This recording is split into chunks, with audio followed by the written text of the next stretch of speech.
Good morning, good afternoon, good evening, wherever you may be. I am your humble host, Mr. David Knoll, also known as Hawkeye Two Feathers, and I greet you with love and the honor of the infinite creator.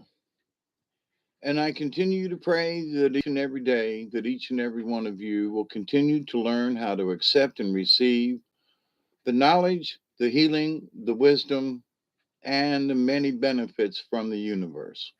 So, with that said, welcome. It is now Wednesday, December the 7th, a day that will live in infamy. It's, hey, Miss Chloe, Nellie. It's my Aunt Shirley's birthday.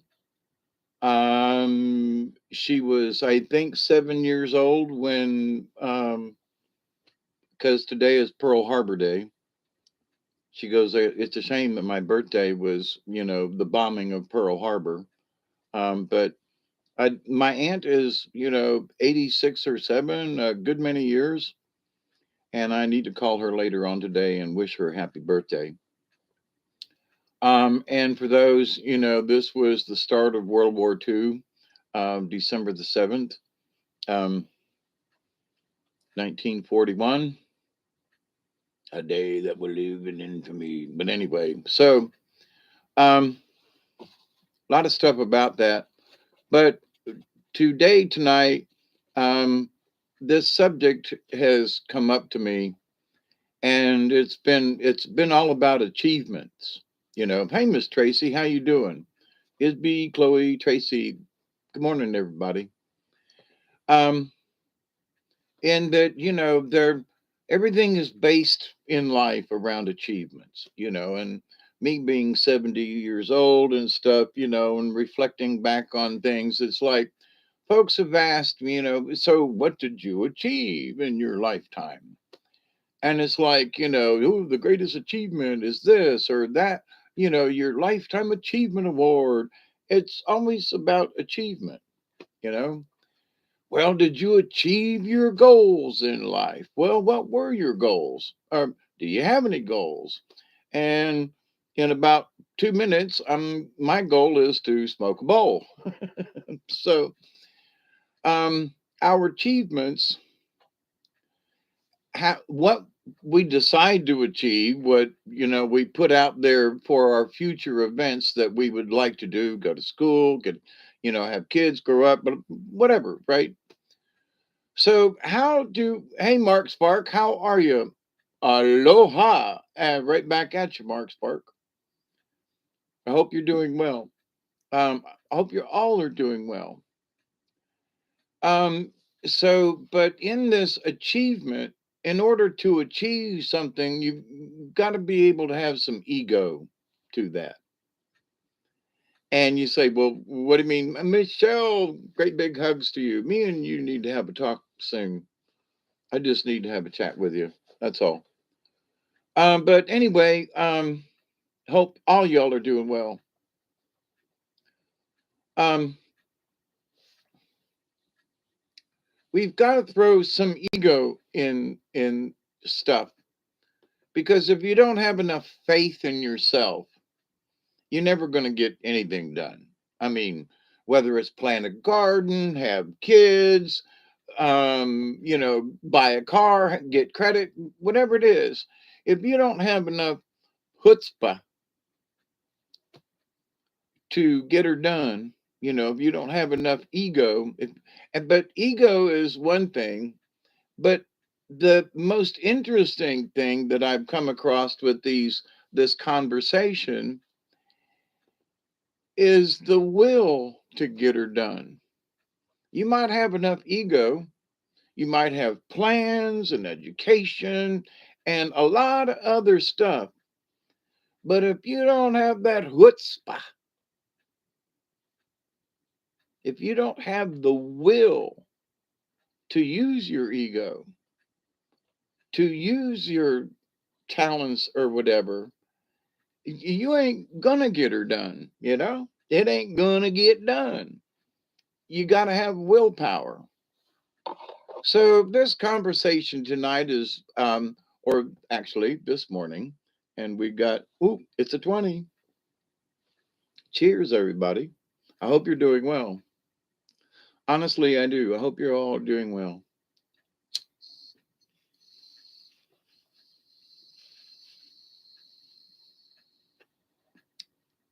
By the way, since we're sharing,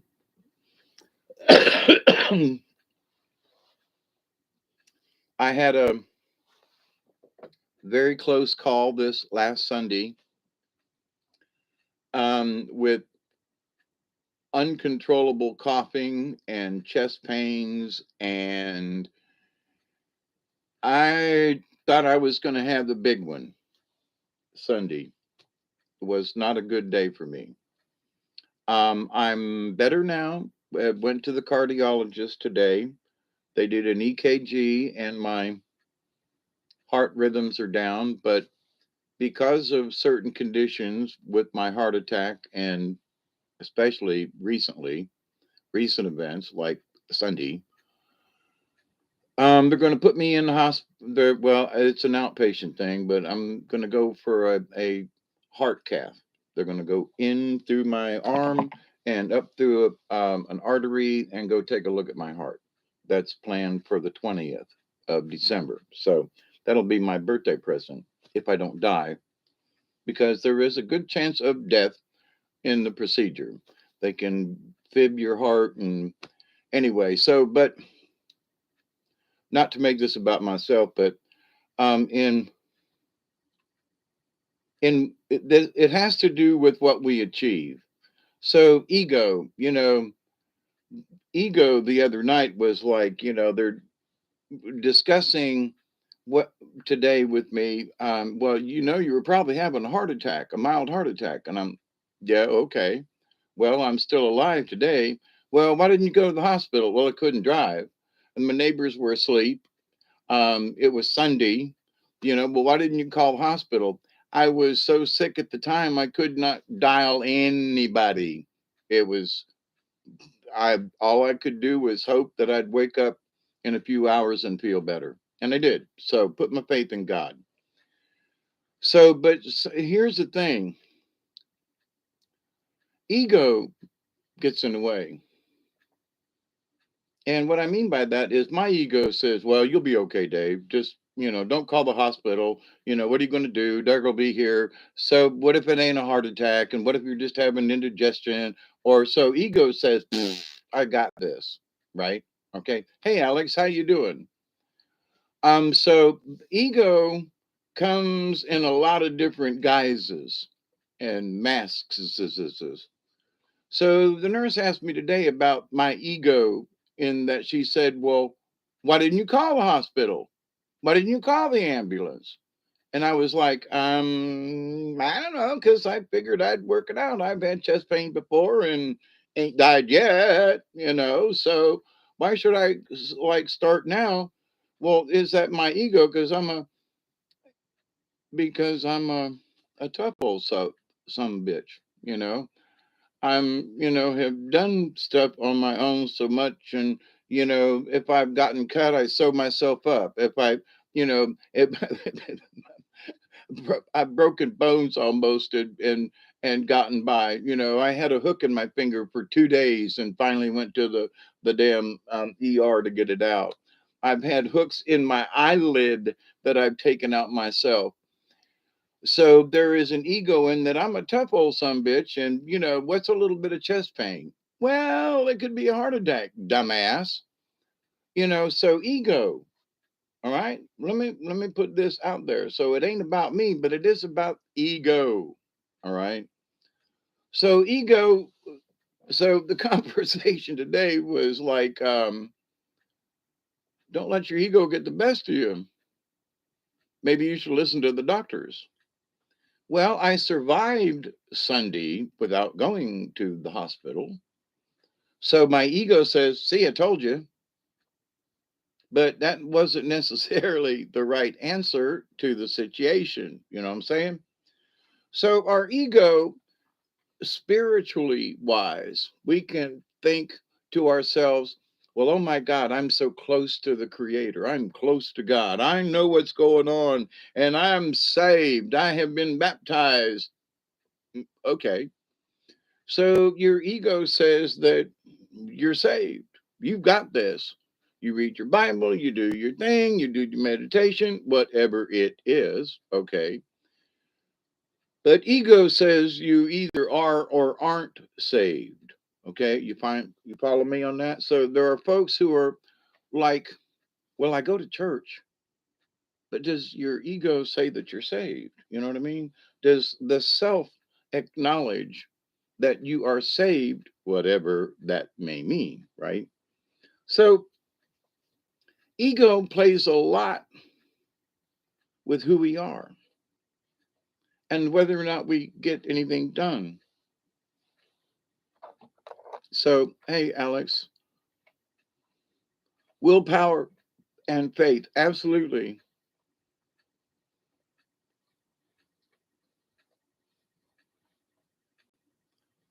Tracy's got to get more tests done. What kind of test? Hey, Barry, how are you? Yeah, they got to go in and do some more tests. I'm scheduled for that. But it is what it is.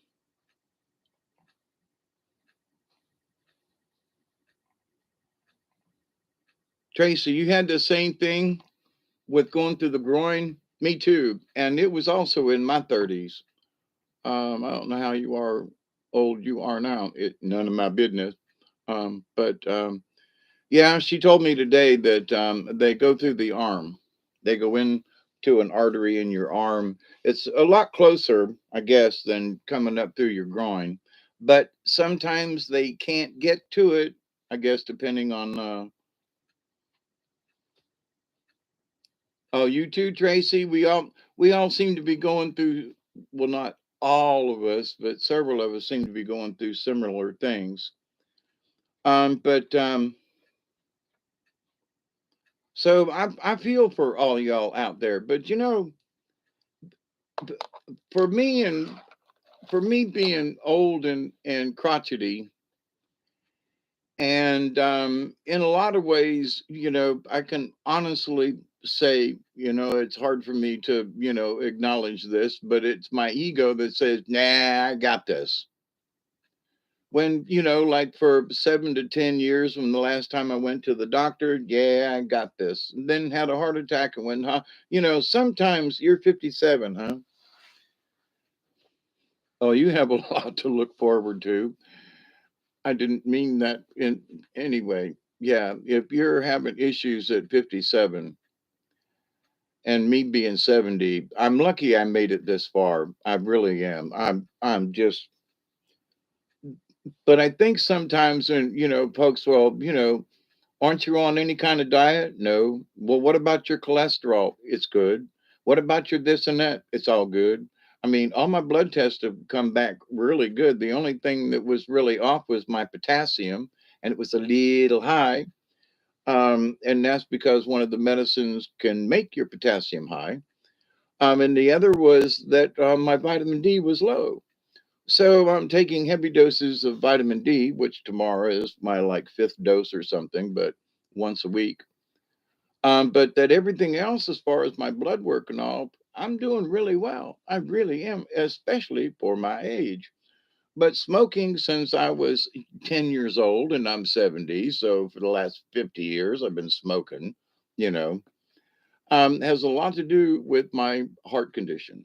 And here I am, doing a 20, smoking.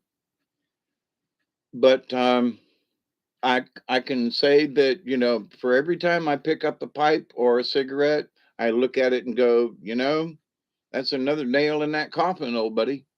You know, you go ahead, smoke it, go ahead and take that cigarette and light it up, you know. Ego says, well, I'm going to, I smoked for 50 years. Damn it, I get smoked for another, actually, I've been smoking for 60 years, but, who's counting, right? But it is important when you get to the end and you allow your ego to get in the way. My ego says, I got this, it ain't my heart. I've said this to myself for years every time I had a chest pain. Okay. Ego says, we got this. You're going to be okay. You've managed this before. Now, in some ways, that's not a bad thing that your ego says, I got this. And in some way, shape, or form, you do. But then there are times when you say, I got this when you ain't no more got it than the man in the moon. And ego gets in our way. Okay. Gets in the way of achieving that which we should naturally achieve as people or humans or whatever hybrids, whatever we might be, right? So, but anyway, those doctors will pass me around like a tray of hors d'oeuvres. Yeah, I've been smoking cigarettes since I was really little. Had to stop smoking. Yeah, I agree with you on that one, Tracy. I, for my sickness started Saturday late evening and went all night Saturday night, Sunday morning, all day Sunday and into Monday, coughing. And I couldn't smoke a cigarette. I couldn't smoke nothing. I couldn't stop coughing. And thank God I got some. I had some cough syrup in the restroom area in there, where all I got my medicines and stuff, and I had some cough drops. Thank you, Jesus, for the cough drops. But I had coughed so much I was hard having trouble breathing. I was so sick and out and whirligig that all I could do was lay down. Trying to get up and even go to pee was very difficult. Plus, my back was hurting to the point where I couldn't stand up. It was not a good couple of days, you know. And I'm not here to complain, but the ego in me at some point said, I got to just hunker down, you know. Because I couldn't get to a phone, I couldn't call anybody. My cell phone the battery had died. I couldn't get in there to plug it in. I couldn't concentrate. So I was in so many words. I was in a world of shit for almost 48 hours. And so I'm out of it. I'm good to go. Now, what does that mean in the long run of things? There are people who don't survive such things as what happened to me over the weekend. I'm so glad that my ego and my connection to the spirit allowed me to be here, now.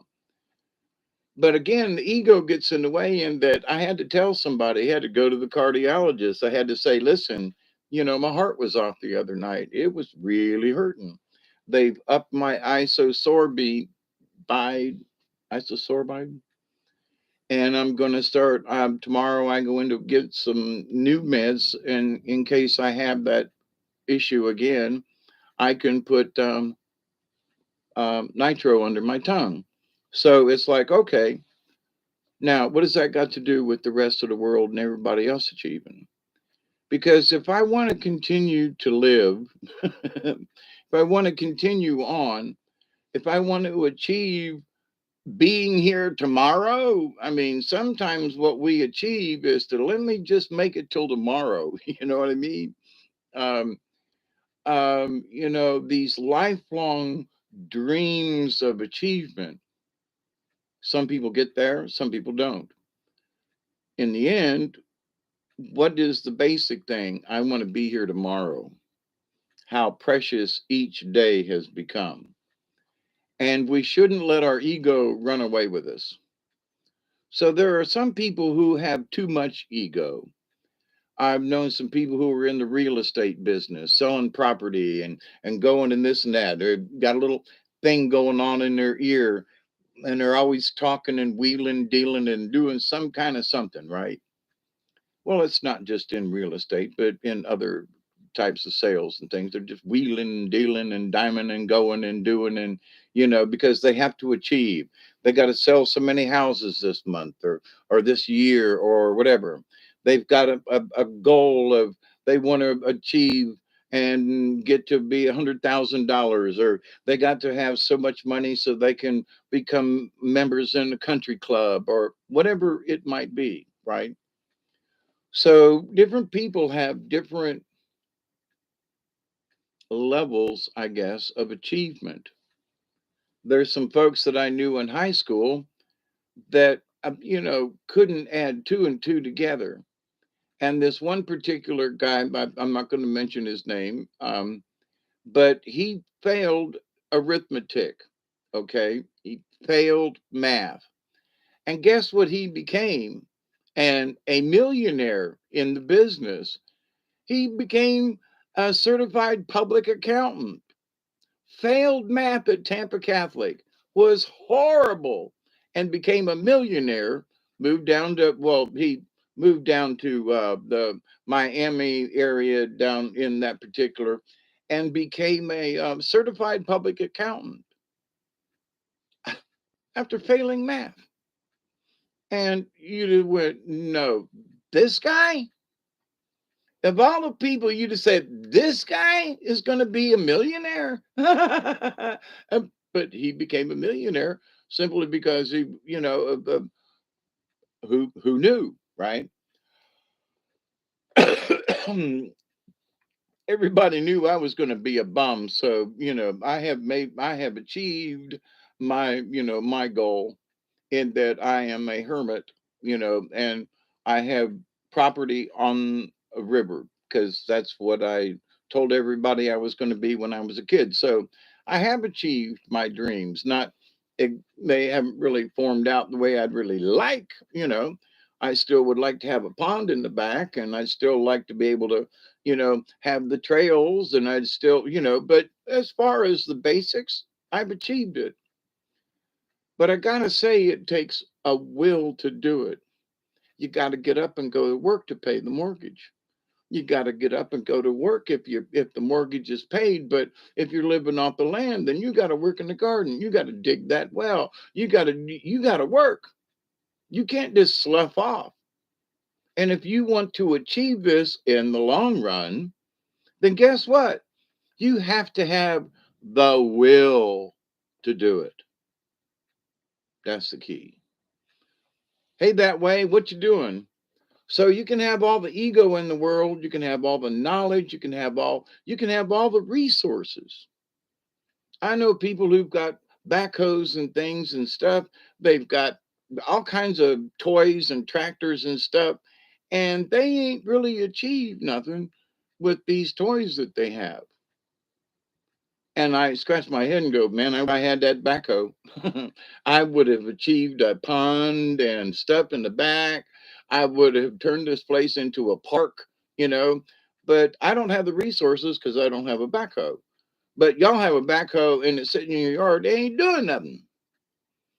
And you've got property, you've got this and that, but you ain't using it. It's just sitting in your yard, you know. So I scratch my head and go, but one might say that I would covet my neighbor's property, only in that I really wish that I could have it because it wouldn't just be sitting in the yard. I'd be using that puppy. Um, uh, at least as far as I could provide the cost of diesel to go in the thing. But anyway, so what we achieve, so we can have resources, knowledge, we can have all kinds of stuff. But if we don't have the willpower to put it into practice, or if you don't have the will to go to school and get a degree and whatever it might be, or if maybe it ain't school, maybe it's just training, maybe it's learning how to be a gardener. So you go and work at a local nursery and you help out, and then you might get paid and you learn about trimming trees and how to propagate, and you start your own nursery. That at one time I was really close to doing that. Um, so they're been talking with a friend of mine, they wanted to buy a piece of property, and her dream with this property, which they weren't able to get, but was to turn some of the acreage into a Christmas tree farm, and that later on in life, folks could come, hey, Steve, how are you? I hope you're doing well. My prayers have been sent with you. Um, but that a Christmas tree farm would be something that they could retire on in future. It would be trees, and that would be good. It would be Christmas time, which is one of her favorite times of the year, and so the kids could come out with their kid, and they'd have a little thing where they could sell cider in the winter time. For if she's got it all in her head now, they didn't get the property, but she's at least thinking that, an investment, a piece of property, put trees on it, Christmas trees, because it's, but then sell them every year. You cut your own tree, and it would be future income as they retire. So that's, you know that's thinking. Um, and had they gotten the property, it was at an auction, and it went for a lot more than what they had originally, sought out. But um,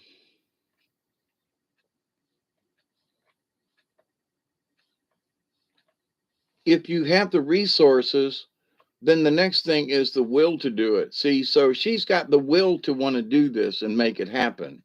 But right now, resources, they don't have the property. You know what I mean?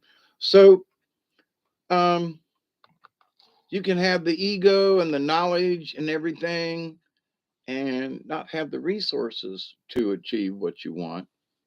It doesn't mean that it can't be achieved, but if depending on how much willpower you have,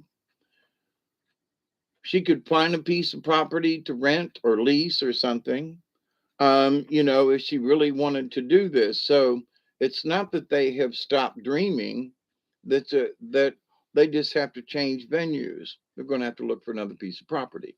But so with that said, um,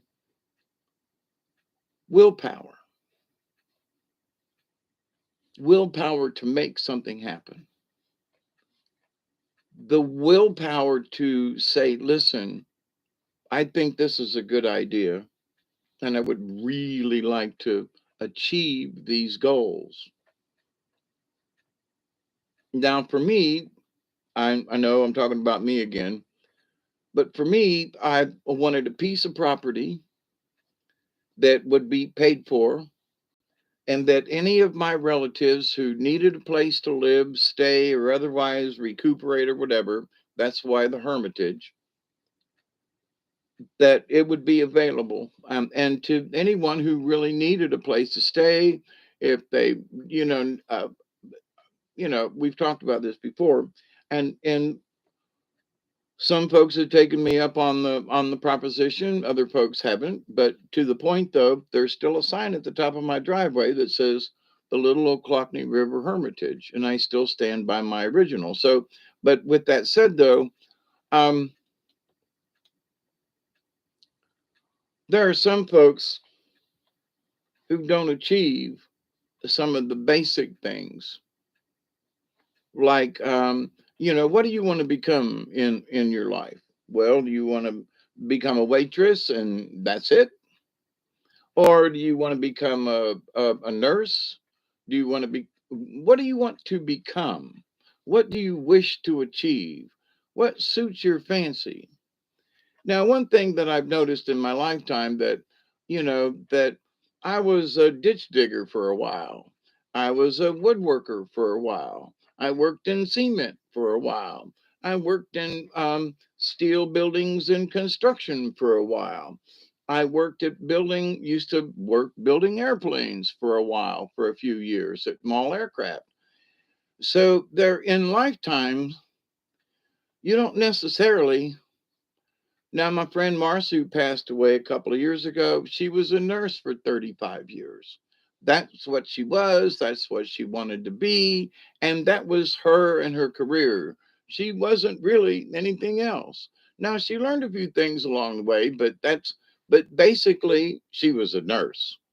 You know, me, I was a jack of all trades. So, what we achieve in our lifetimes, and because her job as a nurse was stable, it was easier for her to achieve certain things. Where me, I was jumping from job to job at different prices, and sometimes I was working for $5 an hour, and sometimes I was working for $10 an hour, depending on the job, depending on. and my experience or whatever. But to the point, though, what we could achieve in lifetime. Now, she lost her property, ended up having to rent before she passed away. So a good portion of her check every month was in rent. Me, I paid off the property and I'm still here. So what we decided to achieve, I paid off. I got to go pay taxes tomorrow. Oh my God. There goes 400 bucks. But anyway, there's my rent for the year. I gotta go pay taxes tomorrow. I forgot today. But anyway, so but with this, what do we achieve in our lifetime? And here's another thing. When you get older, like some of us are, you look back and go, I really wanted that. I really wanted this. Really wanted to achieve this goal, and I didn't make it. Something happened. Something got in the way. Something, and my dreams were dashed upon the rocks, or smashed, or obliterated, or whatever.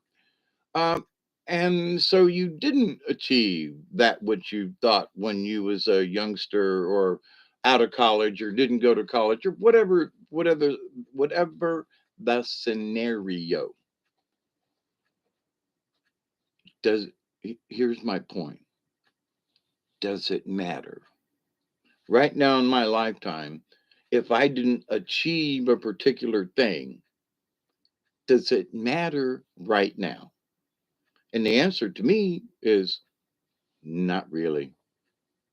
I look back on my lifetime and the things I've done with theater and puppets and stuff, and I achieved, to me, even though they were in small areas, I achieved great things. I was able to teach people and inspire people. And to me, that was a great achievement. But if I had not done those things, would it make my current life any different? No, I had a heart attack on Sunday and I had to go to the hospital, I had to go to the doctor today, and I got to go have some tests done. And what is, so it mean what it means right now. Wait a minute. Hang on. Does my current condition and situation, the idea of what achieved, have achieved, wish to achieve, has all changed. Perspective has changed. So as you grow older, your perspective has changed as to what my achievements and goals are. It also has a lot to do with the willpower. I mean, I'm not as strong as I used to be. I'm working on it. I go to therapy again. Tomorrow is my last day of therapy of 6 weeks. But I will remember the exercises and what it has or has not done for me. I'm all for low impact exercises that can keep the body tone. And limber and nimble. Yeah. Um, excuse me. I need some coffee. That's what's wrong. I took all my meds before I got on here, and now they're giving me indigestion.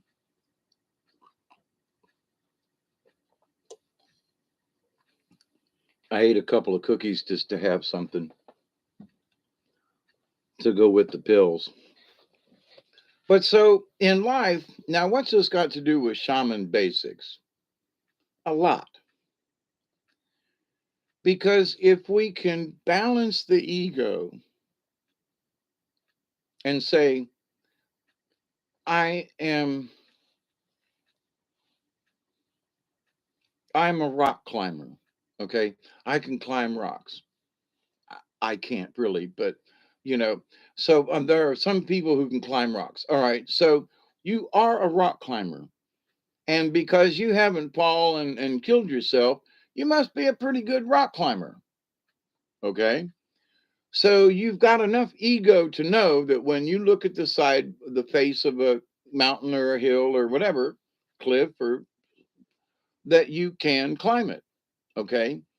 Your ego, your self esteem, your skills, your self, whatever, says that I can climb that. And so you proceed, right? So in life, there are a lot of things that you need to learn how to climb, right? So life is a ladder in a lot of ways. But so as you climb the ladder of life, I talked with my friend Tom this afternoon, and both of us now are scared of heights. Both of us now seem to get claustrophobic a lot easier than we did not used to be claustrophobic at all, like putting on a helmet. He said he had an MRI done and they had to put a helmet on him or something for the MRI. And he said, he said, I couldn't stand it. He said, they had to stop the test. He said, I freaked out. And he goes, you know me, Dave, I'm not like this. So I was like, and I told him, that now I can't, I climb up so high and I'm like, ooh, I can't do it anymore. And I used to go sit on the edge of the cliffs and stuff and dangle my feet like he used to do. So life changes, you know, will change your balance. Okay. So what was a balance for either one of us or both of us years ago is not the same balance, literally, that we have now in our present condition. So, our life goals and what we wish to achieve. Now, I still wish to achieve, a spiritualness in that, I want to stay close with Mother Nature. And I want to achieve that bonding with the universe. That's my goal in later life, right? So but my ego can't get in the way. Ego has to say, well, Dave, we've learned this much over the years. We've learned that when you allow the universe to come in and when you open yourself up to all things and when certain things are um mm, I guess acquired, when you can stop and shut up your head and be able to hear crickets off in the distance, when you can be quiet and still yourself and hear three or four different kinds of tree frogs in the evening, when you can just when you can just quiet the self, you know which means to quiet the ego, which means to have faith in yourself that you can quiet yourself and that you can reach out to the universe and that you actually are a part of the universe. And all of these awarenesses, if you will, when you reach certain goals or um, frames of thought or whatever,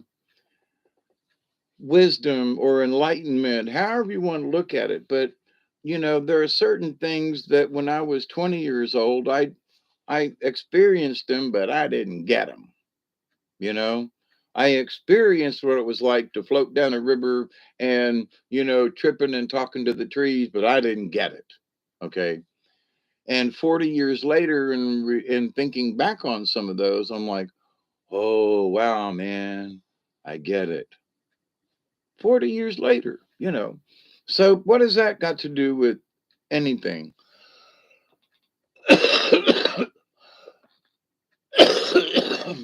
Well, for me, in trying to understand the metaphysical, the mysterious in the universe, that after 70 years, you learn certain things, you accept certain things, you know certain things to be true.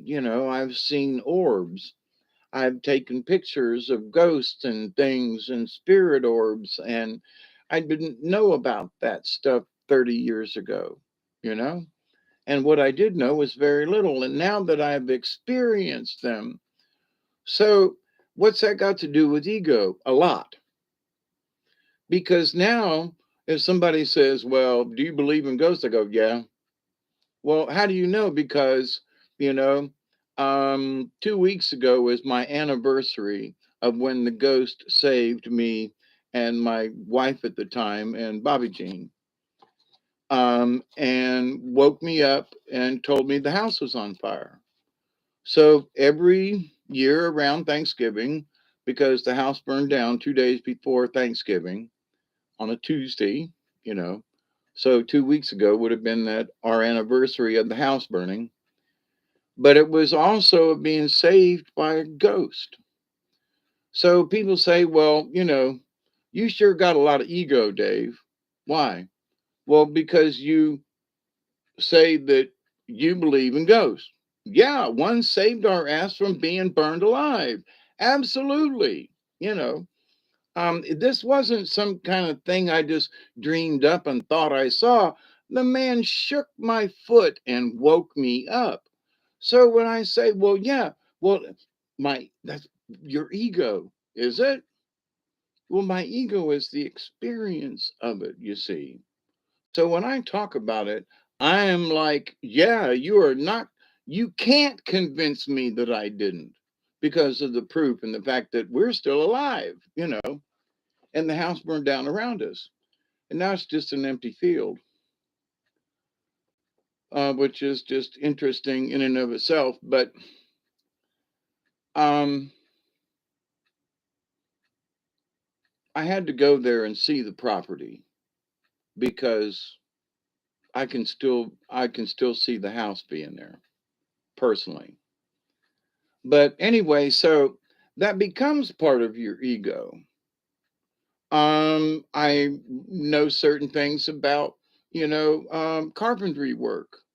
And people can say, well, you sure think you know what you're talking about. Well, yeah.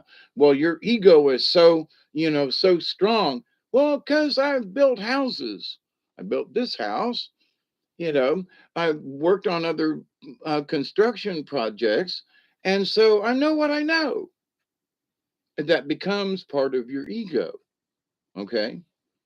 It is part of you. So when you claim to know something, if you have experience and you are, how do I put this, adamant about what you know, people will say, well, you've become egotistical. Well, listen, I've done thousands of puppet shows. I think I know a thing or two about marionettes and puppets. Um, well, you're just being egotistical, Dave. Am I? I've got all these years of experience. I was in theater. I've been in over 75 different productions, not just show, but productions of, that's not count. And I have worked as an engineer. I have built things, worked as a mechanic. I've helped build airplanes. Wait a minute. These are all experiences. And if I say I know how to do something, that's my ego coming forth. Okay. Well, the same thing is true with spiritualness. If, like me, having experienced, a couple of near death experiences and the 3 days on the river that I still am flabbergasted that I survived. When you have these experiences, it becomes part of your ego. But in all of this, I don't want to go spend another 3 days on the river. But I think if I had to, I could make it. Experience. Ego? I don't know. Um, is that being overwhelming? Listen, I made it through 3 days on the river. I can make it through anything. Maybe not. But the idea of the experiences that we acquire as you get older become part of your ego.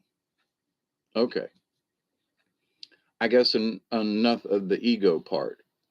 But in order to achieve goals in our lifetime, we have to balance that ego with our knowledge, with social standards and people that we work with and we hang out with, family, friends, coworkers.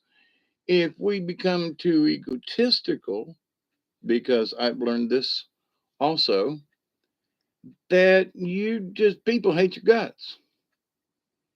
And even though I knew what I knew as an engineer, I had to stop being egotistical because that's how people saw me. I had to change me, even though I still knew what I know and I still had the experience and I had to drop ego and change it and flip it so that I bolstered other people's egos and downplayed mine. And it worked like a charm. And it was so great.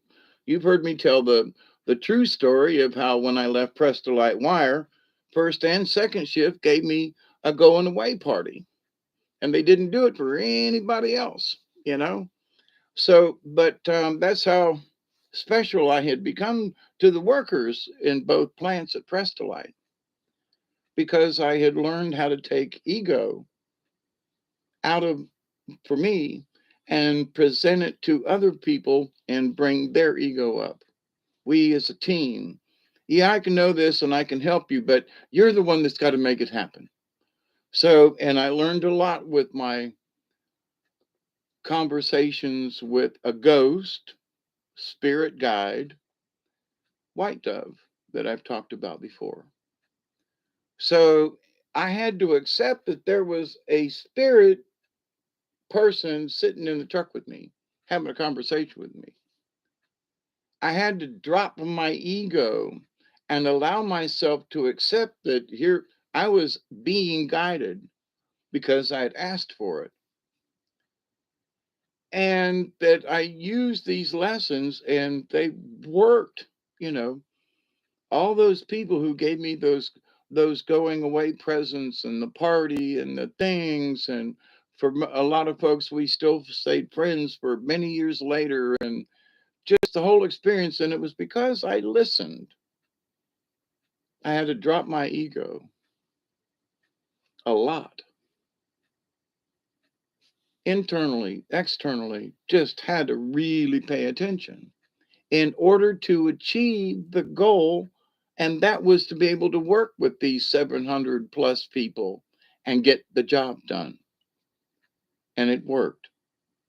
But I had to listen, I had to drop my ego in order to achieve that which was, you follow me? So there are some people who can't drop their ego and they don't understand. Well, I still had my own ego, I still had my own knowledge, but I had to rephrase it, retune it, and remanufacture it in a way that it was not distasteful to other people. So, in our life, what do we achieve? How do we achieve it? Do we achieve our goals by smiling and laughing and presenting good things and that and that's how we make it. I started collecting old money after finding a 1877 seated Liberty dime on my grandmother's homestead. Wow. Yeah, I got some old coins too, but nothing like that, Steve. I think I got a couple of Indian head pennies. That might be about the extent of it.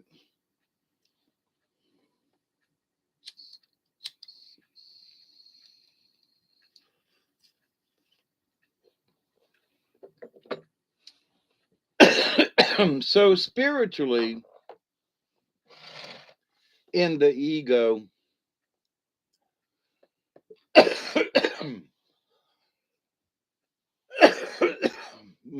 I still can't get rid of the cough.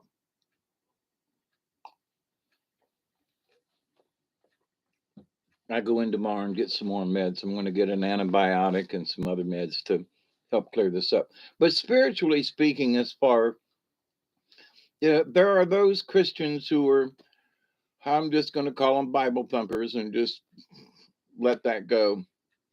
But they just, the Bible is everything, and the Bible, and because they know the Bible, then their God is, and whether they're Baptists or Episcopalians or whatever. Um, if you don't believe in the Bible and if you're not saved by Jesus, then you're going to hell. And they're convinced of that. And so in their world, their ego says, the Bible tells me I'm right. Okay. And in that way, the Bible makes them right and bolsters their ego. Okay. Um, because those folks who have lost their faith have lost some ego along the way. Just saying. But anyway, um, Chloe, you make me think, what if I carry ego? Wait,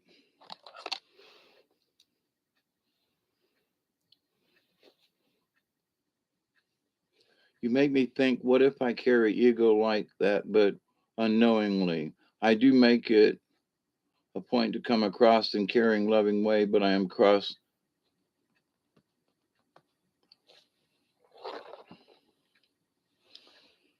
Becoming too forceful, or this word's coming out and it's not really what I mean, over exaggerating.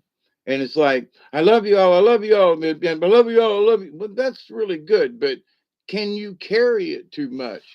Can it not because of ego, but is it just distasteful morally or physically or socially? There, and I don't mean you, Chloe or Michelle, but there are some folks who just, God, how do I put this? I've noticed, for example, that the word Bosto has like run its course and is not around much anymore. The word, the term, you know what I mean? And so I didn't like it to begin with. Me and Brian had our issues with it. But the thought process is still there. The spiritualness of being of service to others, okay, without using the term Bosto. All right.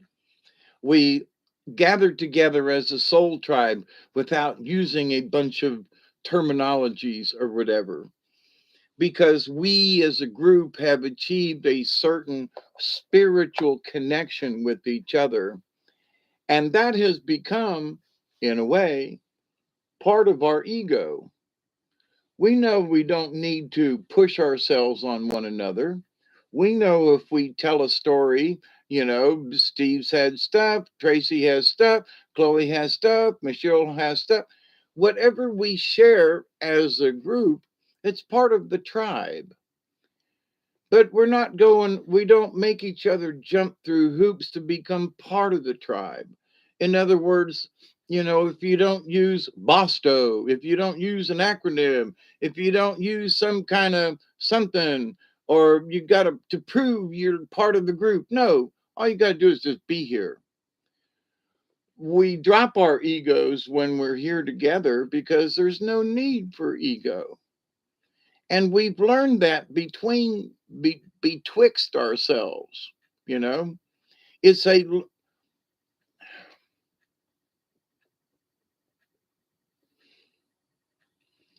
it's a learned behavior, in that we have learned that we don't need ego here, you know but in the world, to achieve things, we may have to use our ego. you know for example, as a puppeteer, I had to go out and sell myself, and it was the hardest things I ever had to do. To look, I'm a great puppeteer and you should hire me. What? Oh, yeah, I've got. So I had, in order to sell myself, I had to say, I've been a puppeteer for so many years. Not that I'm a great puppeteer. So you don't say that. Here's my resume. I have worked with these many schools. I have done these many kind of artist in residence. And this is my history. It's up to you to determine whether or not I'm great. But I'm trying to tell you, I'm really great at this and you should hire me, you know? So you have to be able to, it was very difficult to advertise for yourself how good you are at something. Well, I'm a great painter. Really? Let me see your artwork. Well, I'm a great puppeteer. Okay. So where's your proof? I'm a great storyteller. Well, so prove it. Well, sit down and let me tell you a story, you know, or let me read you one, or let me bring, anyway. But to the point though, ego, it's 111, 111. Is that right? Yes, 111 a.m. You feel so welcome here without competition. Yeah, right. And see, and that for those of you, I know Brian's been gone 2 years now, or so. Anyway, um, or forever it seems. And then again, only yesterday. But we had discussed that what we wanted out of our respective YouTube channels was to be able to relate to people and that people could come and be comfortable and there wouldn't be this nyeh, nyeh, nyeh, nyeh, nyeh, nyeh. We just didn't want that kind of stuff. Nitpicking and nanny pooping and just backbiting and whatever. No. Please go someplace else if you gotta have it. But you can come hang out with us and just be yourself. Let your hair down. It's almost time for a 20, you know, and let's just, talk about stuff. We don't have to agree on everything. You know, I know that in some certain things, I will say, listen, I know what the frick I'm talking about, and we can argue about this all you want to, but I think I'm right. And that's a little bit of egotism on my part. But there are certain things that I've experienced that, by God, you know, like I was listening the other day, riding with a friend of mine who was listening to AM radio, and I couldn't believe it. The topic was flat Earth. And I was like, oh, please, Jesus. Seriously, after all these years, there are folks who are convinced that we live on a record, on a disc,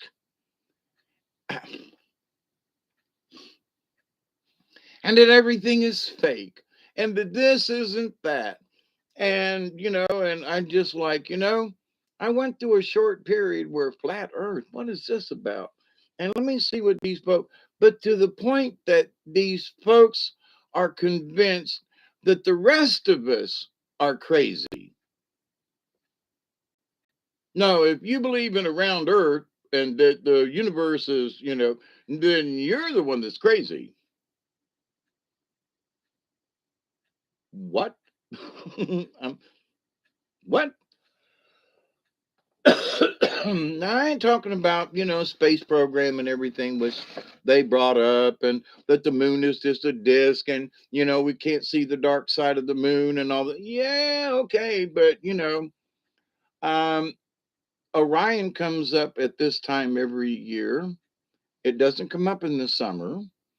Um, Pleiades is overhead. The different constellations are not in the sky every night. That's because the solar system is rotating and the Earth is moving and everything is kind of moving around in circles, and water droplets kind of turn spherical.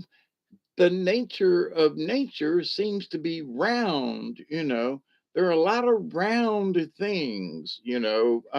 Anyway, molecules. And so this idea that there are people who waste 30 minutes of precious airtime on a talk show about trying to explain that flat earth is stupid. you know the poor radio announcer guy was like, you should just tell this guy to go to hell and go study physics. but physics is wrong. And oh my God, here we go again. But that people are so, their world is caught up in it's flat earth. And their whole world is like, well, what are you going to achieve in your lifetime? Well, I'm going to prove that the earth is flat. Really? Really? And there are folks out there. I am subscribed to a couple of YouTube channels who they're flat earthers, and I have to listen because I really want to try to understand where they're coming from. But quite frankly, they don't make no sense. It doesn't make any sense. Okay. Bleep. I just bleeped my own curse word. And I'm like, um, I have my own telescopes, have my own binoculars. I observe the sky all the time when it's observable. I'm always looking up and seeing what's up there, you know. And flat Earth psyop, yeah.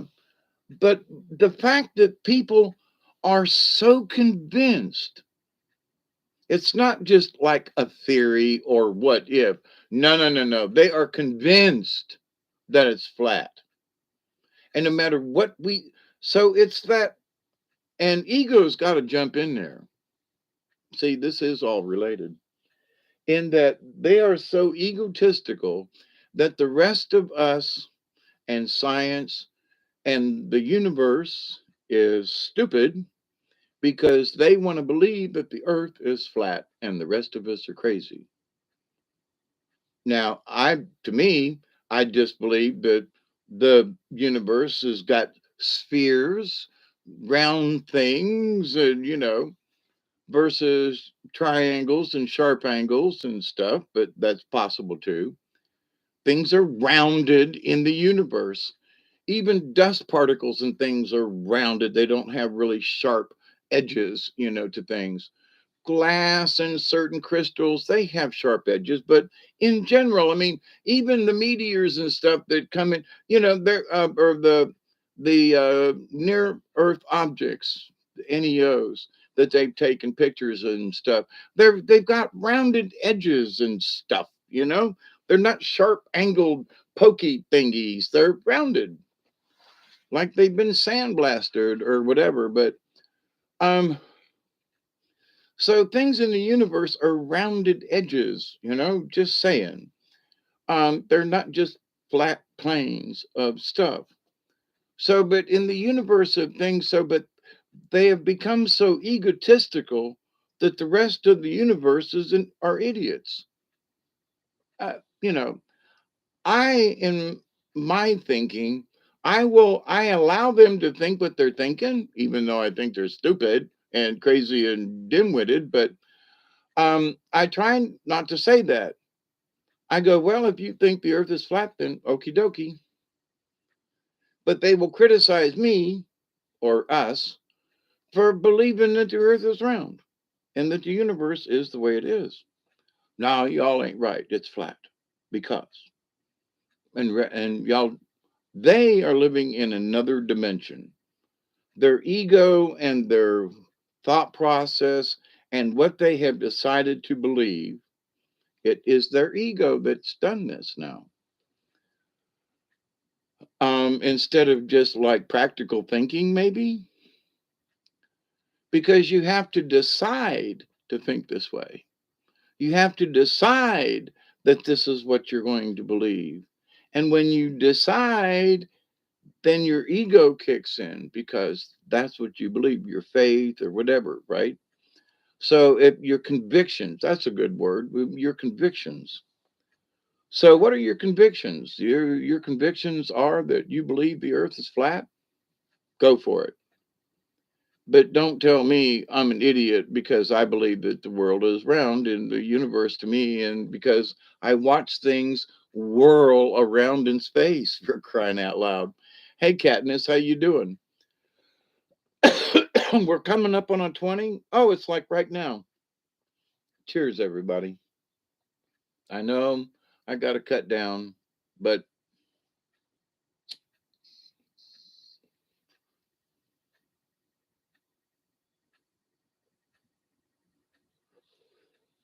I'm sipping.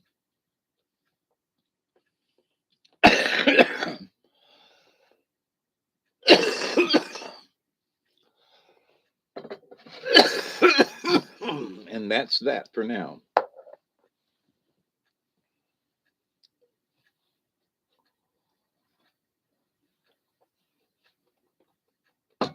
So I wish for people to have great achievements, whatever they decide in their lives.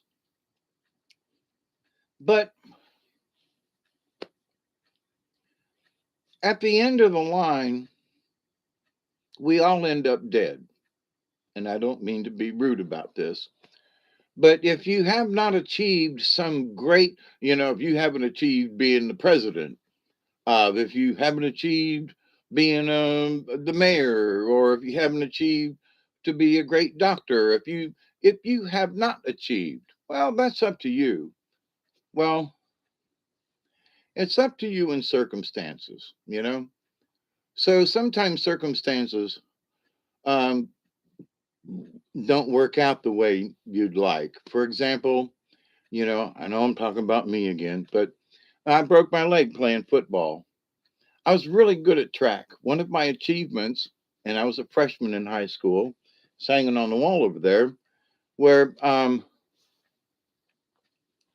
the track team I was on and a part of was the year that we won the Class B championship in Florida.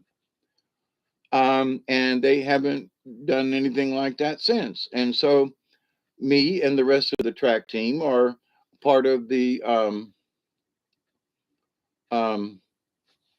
the Hall of Fame at Tampa Catholic, Sports Hall of Fame. So that's an achievement. And I was proud to be that. But having gotten my leg broken, I never was able to race again. I was never able to play football again. I was never able to participate in sports. And I was really good. And had I not broken my leg, um, who knows where I may have gone, especially running track, because I could run a quarter mile in 55 seconds. You know, Lord have mercy for a little white boy at, 15 years old, 14 years old. That ain't half bad. So I could have possibly got a scholarship to run track. I was pretty good at football too. But I was a little wiry for that. But so sometimes our abilities are literally we have accidents that change our life's story or history or our talents. I couldn't run after that. I couldn't play football. The sports was out. I was in a cast for a year and 2 months. For 14 months. I had to have operations on my legs. So stuff happens sometimes that changes what might have been, and other people get breaks like that. The classmate from Tampa Catholic who failed math, who became literally a millionaire because he went to school to become. He had the foresight to become a licensed accountant, and oh my God. And then he moved to Miami area and got in with all the rich people down there and became a millionaire simply because. So was that a break or a choice? Or, I ended up in jail. Bad choice for me. He went to school, made a good choice, and became rich and famous. Who would have known that this guy who failed math in high school would, become so rich as a, you know. But anyway, so I don't think it was ego because he failed math, but it was absolutely willpower on this person's behalf because he took a subject that he failed and turned it into literally $1 million profit. Oh my God. Tony, yeah. But anyway, so and one gentleman who was always flashy and talked a lot sold airplanes, literally like 747s, used aircraft, and became a millionaire from selling used aircraft. Who would have thought? He met some guy and he went to this and he did a that and he was a good talker and could, still he could still talk BS, but he literally ended up making millions of dollars selling used airplanes, big ones, big airplanes, to countries and stuff. You make two or $300,000 a- in one sale of one aircraft. The hell with selling houses and stuff. He was selling airplanes. All he had to do was sell one or two a year, and he was making two, 300 or more $1,000 a year. And in a couple of years, he was a millionaire selling used airplanes. Who would have thunk? So, you never know where life's going to lead you. But what do you wish to achieve? Well, you got to have enough ego. I mean, what's his name? Um, I think his name was David, but we've not talked about, but we're just going to say another David, decided that somehow he knew somebody in the airplane industry and he was good at selling stuff and talking stuff up. And he tried his hand at it. And the next thing he knew, after a couple of years, he knows people in the business and now he's selling aircraft. And now he's literally making two or $300,000 a year, easy, you know, without cheating anybody or doing anything. He's just doing a good job. And but is that what he kind of set out as his goal in life? Well, when he was in high school, he didn't say anything about selling airplanes. He didn't say anything at all about even liking airplanes, or didn't even talk about being a salesman. There was other stuff. So what we achieve in life, sometimes we achieve by taking advantage of situations that come across our path. Sometimes we have to create the path. I wanted to be a puppeteer. I had to create it. There wasn't something there. There are schools, but very little. You have to apprentice with somebody. You have to study. You have to, get involved. You have to entertain. Um, where other things to become a nurse, there are schools everywhere to learn how to become a nurse or a doctor or a computer nerd. Easy now. Back in the day when I first was learning computers and stuff back in the Commodore days and the Commodore 64s and the trash 80s and with dial up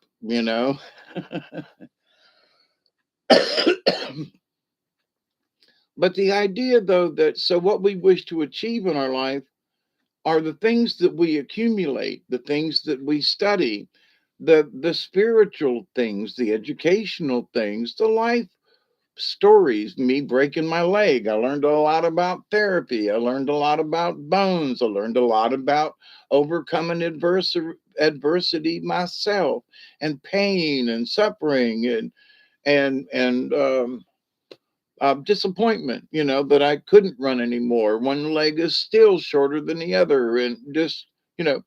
So, but other people have had issues like that, who've had life troubling, you know, folks that have went to war and have had body limbs, blown off, shot off, or otherwise missing. Losing eyesights and hearing and body functions and but so there are a lot of life stories in that. But in that, though, there are still people who achieve things regardless of their adversities or their adversaries, as the condition might be.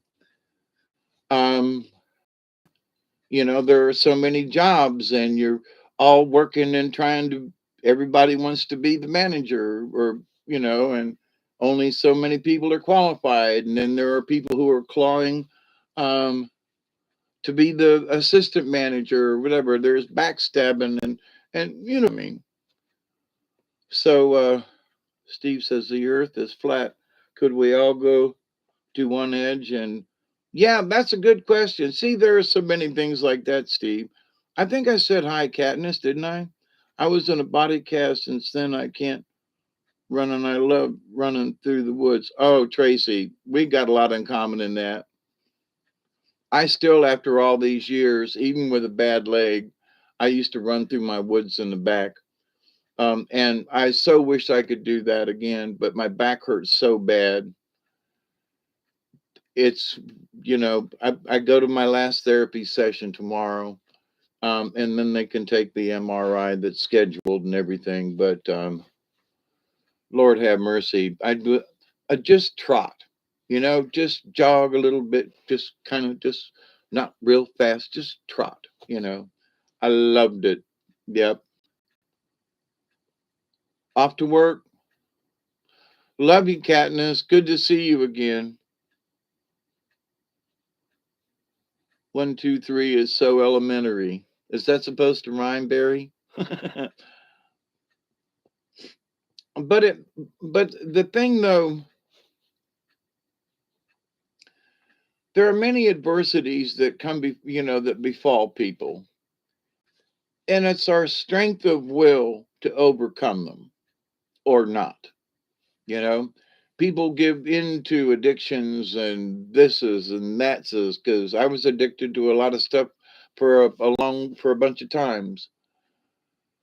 Um, and I still want a cigarette. I'm still addicted to them, and I got a flipping heart condition, for crying out loud.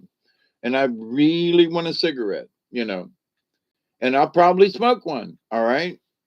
But I have put it off for now several hours, which I would have given in previously. So I'm working on it. I'm trying to do better. Um, because I wish to achieve tomorrow. I want to be here tomorrow. Okay, maybe I shouldn't smoke this mother. You know, I put it out, Dave. Um, but there are folks who are overachievers, and I mean this in that I, I'm going to use some folks that live up the road. I don't know them. Okay, I don't know them, but several years back now, is probably close to 20. It was just an open field that was for sale on the corner about 2 miles up the road. And it's on the corner of Lower Meggs and 202. Okay. And there was an old house there. And I thought that when the property got sold, that somebody would take that old house and rebuild it, fix it up. And instead, they burn it down. And now there's nothing on the corner. It's just weeds and woods. And they didn't even clear it to plant. So, but off the backside of where that house was, they built this house. It's got to be close to 3,000 square feet. Okay. It's huge downstairs with garage, and it's a huge upstairs that matches the downstairs. And there are dormers in the upstairs, meaning that there's attic space up yonder too. So there's at least 2,500 square feet of house. All right. Now, so because they're children and they're rich and everything, they built a model playhouse on the back corner of this lot that looks just like the house.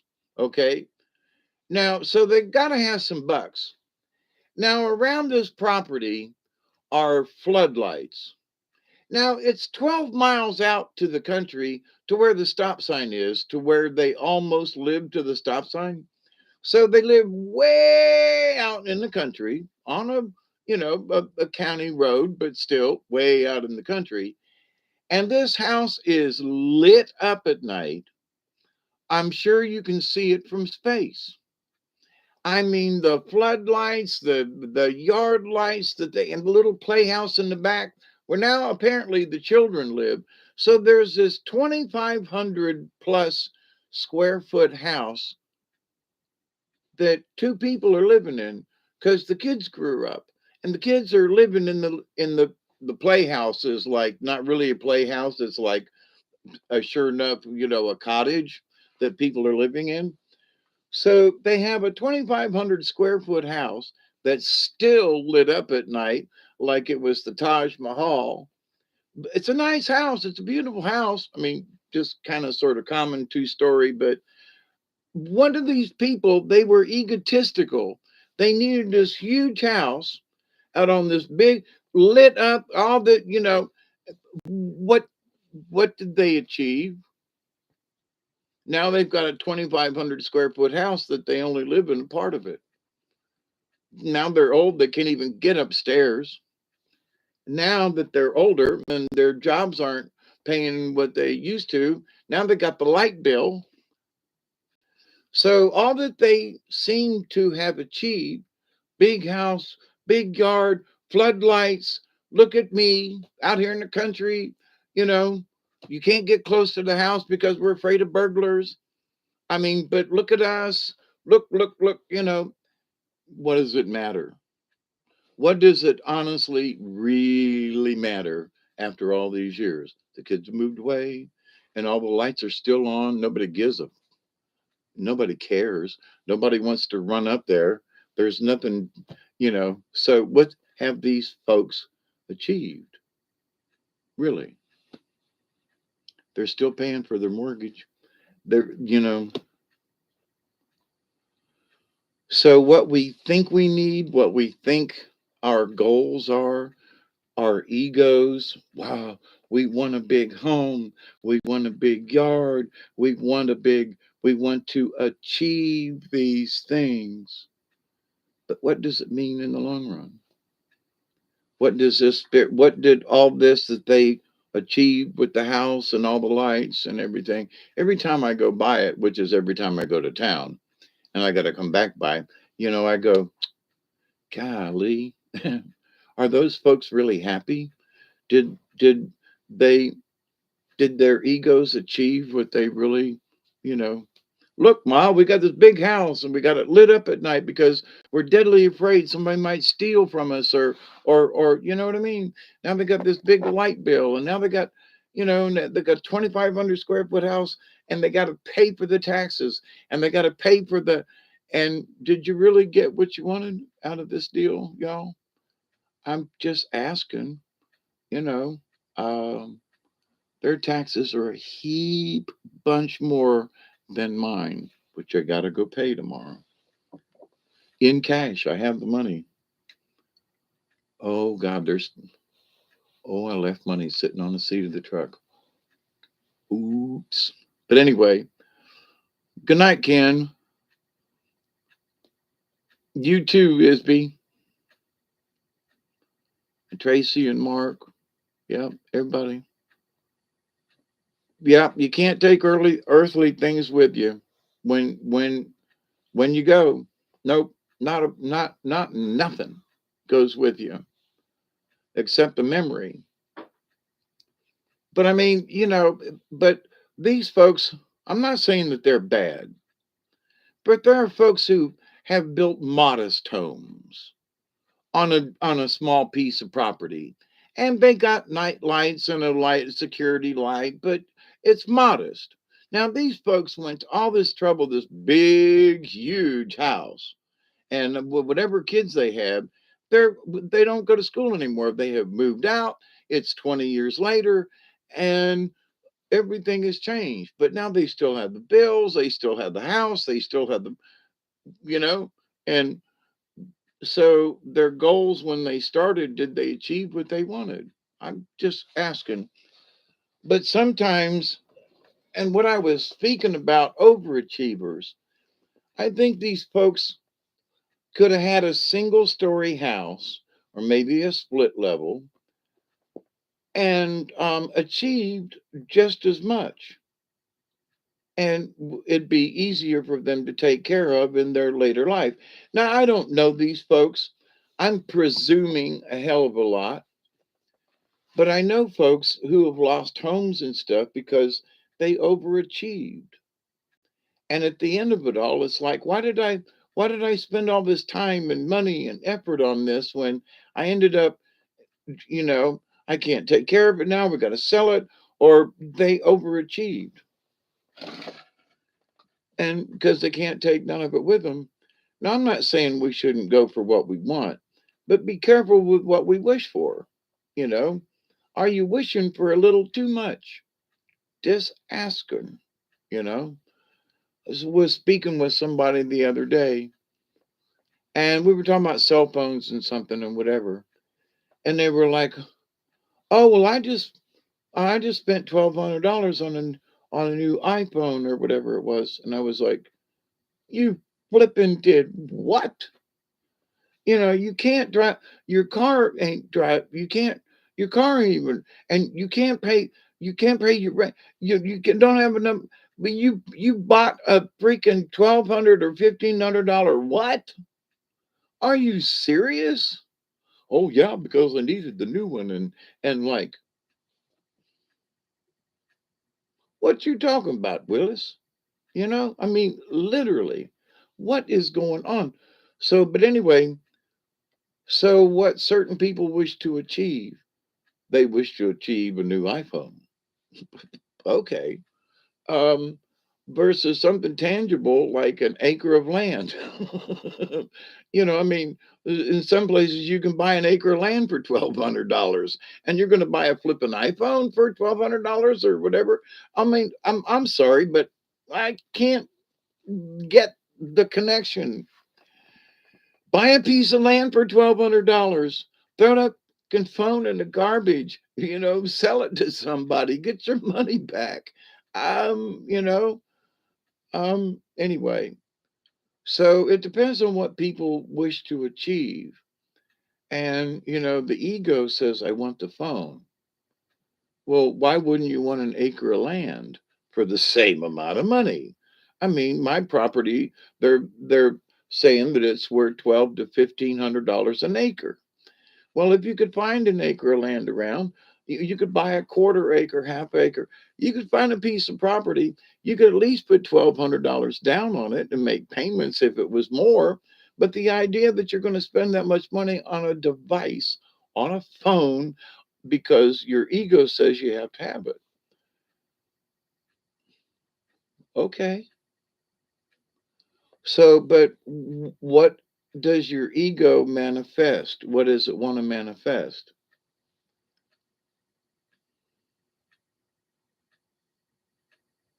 What do you wish to achieve? What seems logical to you or to them? And I gotta say that some of these, whatever gen folks are coming out now, I just don't get it. It's like they're waiting on something to happen when you kind of gotta go after it, but they're waiting on something to happen. They're, in grandma's basement, or there's something, or there's something. It's almost like they don't have an ego, but they do, because their ego says, well, I don't want to go out there and be a part of the regular world, or I don't know what sex I am. My ego says I can be anything I want to be or nothing at all. So my ego says I can be a trans cis something.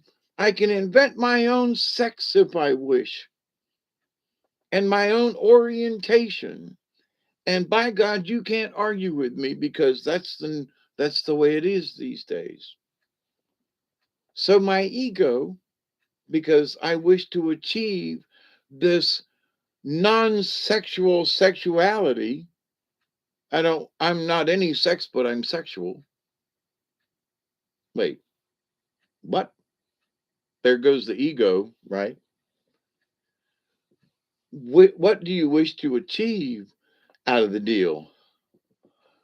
I want to be a free person or a personage or a man, child, woman. I'm still growing a right breast myself. It's still tender, by the way. Thank you for asking. I'm kidding. No, it really is still tender. But the idea, though, that our egos persuade, sometimes evade what is real in life, sometimes our goals that we seem to wish to achieve. I'm a guy, but I think I'm a female, and I'm going to swim with other female swimmers. And oh, look at me, I'm going to win a championship. And ain't I special? You've heard that one, right? The guy who became the professional woman swimmer and beat all the other women because he's a fucking man. The weightlifter in the women's class who was like, couldn't make it as a weightlifter in the men's class, so he became a trans, and now she is winning all sorts of events.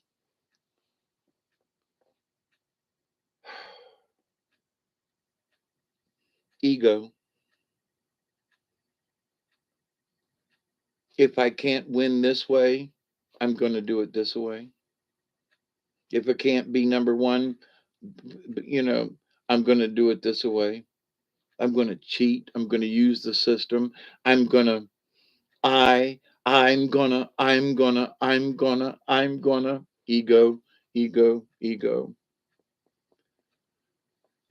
Sometimes being 10th ain't bad. If there's 100 people in a race and you come in 10th, that ain't bad. When, NASCAR, if they're racing, being number one is great, but when they add up the points at the end of the year, how many people made it into the top 10 in all the races? And they tally up the scores and points anyway. But to the point, though, it matters. Not that you were just number one, but you finished the damn race. You know, well, there were 35 cars and only 20 people finished. I was last. Yeah, but you were 20th. Look at all the other cars that didn't even finish the race. So does that make you special? Yeah, you finished the race when a bunch of others didn't, and you were ahead of all these other folks. So sometimes placing 10th or 20th is not bad.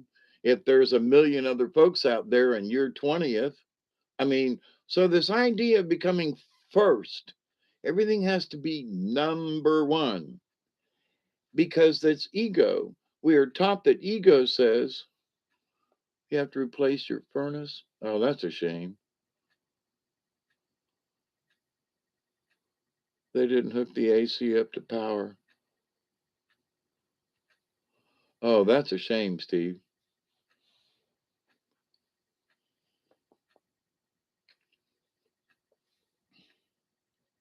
Oh, did I show you my $20 heater from from Dollar General? $20 heater, little thingy. Oh my God, it works great. They still have some at the local store if anybody wants one. But yeah, I'm heating with firewood and not and being old and decrepit, it's hard for me to cut firewood. But yeah, heaters. Yeah, I installed a heater, but it's a great big old coal furnace over here. Anyway, but so to the point though about so many things, that life puts in front of us. But for each person, what they wish to achieve and how they wish to achieve it. But I look at some of these, I don't know, even some of these college kids and folks, I want to say they're underachievers because they just kind of wandering around. It's almost somebody's going to give them something. Something's going to happen, They're going to hang out when actually I don't know if it's that they don't have any incentive, and I want to say they ain't got no chutzpah, you know. They don't have any willpower of no um internal. I'm sorry, there is a spider trying to make a web from the ceiling down. Got him. Just hanging out right there. Anyway, too many of them little suckers going and they'll just be little spider just dang, sometimes a bigger spider dangling in the wind, and I'm like, what the but anyway, so in the world of stuff, you know, for the shaman basics in this, everything in life has um a natural attachment, we'll say, which in and of itself is spiritual. So if you're working in an industry or you're making something or you're an artist or you're a farmer or whatever it is, right? We are participating with natural things. Even if you're a lawyer, you're dealing with law, natural order, supposedly, ha ha ha, right? If you were a true lawyer or an attorney at law, um,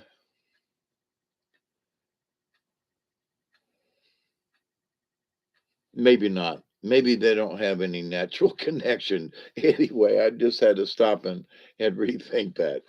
But a lot of other jobs, if you're working inside, outside, I mean, you know, you're driving to work, you're driving across the land, you're working at a place. I mean, but so there are natural things around you and how you interact with these natural things or don't. Um, and some folks have more opportunity to deal with natural things like a lawyer or somebody who's stuck in an office all the time. They don't touch natural stuff too much unless they go out for a walk in the park at lunchtime. So,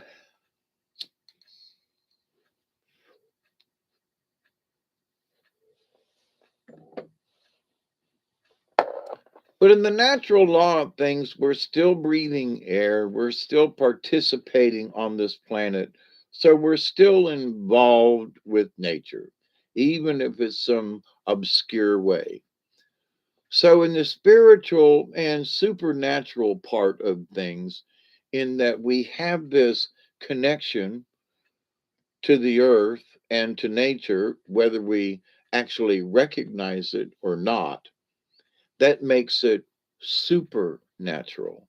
In that, if it was natural to us, it would become more natural and we'd all be outside playing more. And so, for those folks who can't participate all the time, I know it sounds weird, but it becomes supernatural in that, ooh, the outside and ooh, the mysteries of nature and ooh, I'm going to watch PBS and the nature program and because that's how I get into the, and that's not really bad, but that's the only way that they can submit themselves to nature is through a nature program or something like that, right?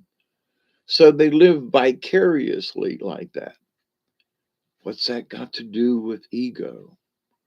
Well, it strokes their ego that they can watch nature on PBS, that they can become a part of the ocean, or they can watch the sea lions, or that they can watch the elephants. I'm not saying this is bad now, but instead of them actually going out and doing it and touching it, feeling it, smelling it, ooh, elephant dung, you know, um, to experience it versus to watch it or read about it or listen, you know what I mean? So the experience is different.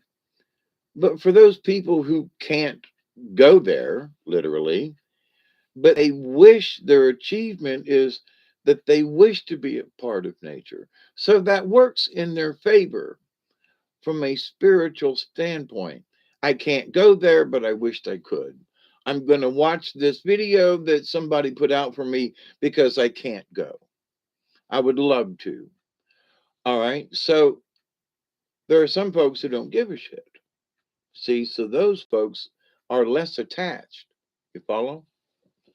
So whether you can actually live in nature and be a part of it, or whether you live it vicariously through watching a video or something, but your intent is there. You really would like to. Oh, I'd love to retire to a log cabin in the woods. How many folks have said that one? When I live in sort of a cabin in the woods, and a lot of folks say I couldn't live like that. Well, then so much for living in a cabin in the woods. You obviously have never lived there, thought about it, or really done it, because it's different. You're I'm 15 miles in the country, and and you have to live this way, and you have to plan, and it's different. So not everybody can live out in the country like we do. So but for those people who dream of a cabin in the woods, when they actually get there, it's like Green Acres. New York is where I'd rather be. I'd rather stay. I get allergic smelling hay. I just adore the penthouse view. Darling, I love you, but give me Park Avenue. You remember. Uh, yeah. No, I wasn't doing it in falsetto. But anyway, so intent with our ego, I think, is important spiritually. We may not be able to go on an ocean cruise, but we can think about it and live it and watch the Love Boat and think, wow, wouldn't it be nice? I don't know. I don't know if I want to be on a boat with 10,000 other people. You know, I just have looked at some of these cruise ships and stuff and I go, oh, look at all the fun you can have. Yeah, I don't know. I I don't know. Have never been on a cruise. I've been on sailing ships and stuff, and I've been out deep sea I'm sorry, not deep sea diving, but deep sea fishing, um, and stuff. But I've never been on a cruise ship, and I've always thought I'd like to go on a cruise ship, but I look at them now and go, I don't know.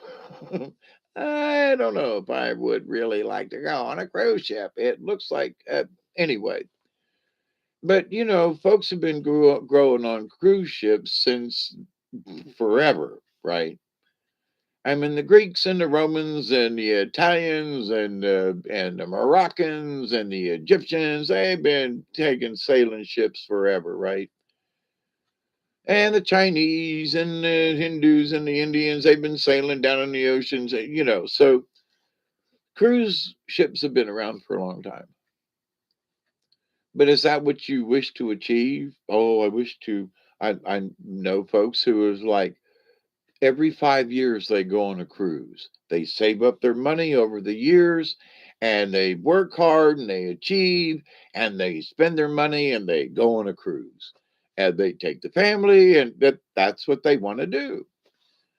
Other friends of mine, one who's passed away, but their goal was they saved up all year long to go to Disney World, to spend a week or 10 days or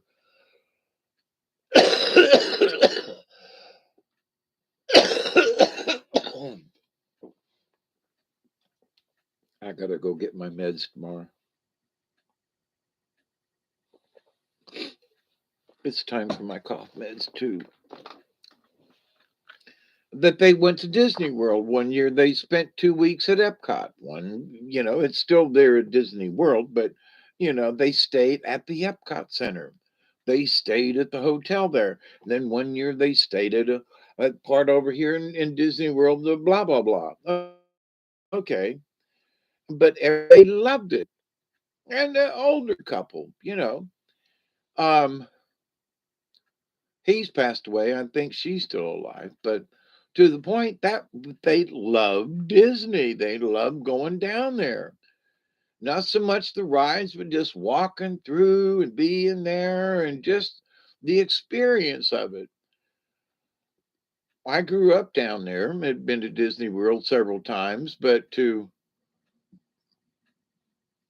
maybe I would save up my money once to go. I wouldn't now, but back in the day, um, I would, we would when I lived in Florida, and my family, we would save up once a year, and the whole family would go, and we'd spend a day at Disney World because we could drive over there and back in the same day, kind of thing. And there was the time when we they rented a place for 3 days, like a long weekend. And when the carnival was over, mom and dad would, they would had money that they had saved up, and they'd go on little vacations. And one year they went to Disney World for 3 or 4 days, and just stayed there and had a good time, and ate at the restaurants and splurged a little bit, but that was their vacation money. But to like do it every year, I mean, like, oh, and but that's what they wished to. That's what they wanted, and they achieved it. They could save up the money, and whether or not they could spend 3 days, 2 weeks, or whatever didn't matter.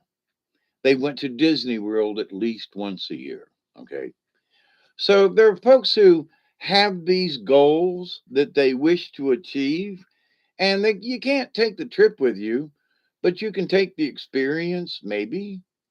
So they could have wasted the money on a lot of other worthless stuff, but I guess going to Disney World, they gave them pleasure and they were happy. They had something to look forward to during the year. Oh, Ron, we can't spend this money. Remember, we've got to put up so much money because we're going to go to Disney World. Well, that's right, hon. You're right. Let's not buy this. We don't really need it. Let's put that money away so we can take our vacation. Not a bad goal, not a bad way to think about things and finances. And whether you actually go, you are saving the money. You can spend it on something else. So, but the idea of achieving these small goals, what's important in life? Well, their egos were such that we're going to work hard, but we're going to play hard, and once a year we're going to Disney World, and we love Donald Duck. We love Minnie Mouse. And screw y'all, but that we love. They love Cinderella, for God's sakes. Okay. So, but if that's what you love and you wish to achieve that goal, and your ego is such that that's what you follow, and you work hard, and your ego says, we're going to save, and you know what I mean? No, we're not going to spend money on frivolous things. We're going to save. That's ego, right? That's willpower. That's not a bad thing, right?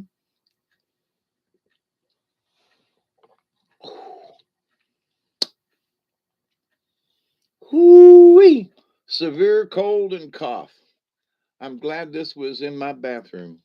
It's a couple of years old, but it never been opened. And thank you, Jesus, it still works. It saved my life Sunday. I'll tell you that.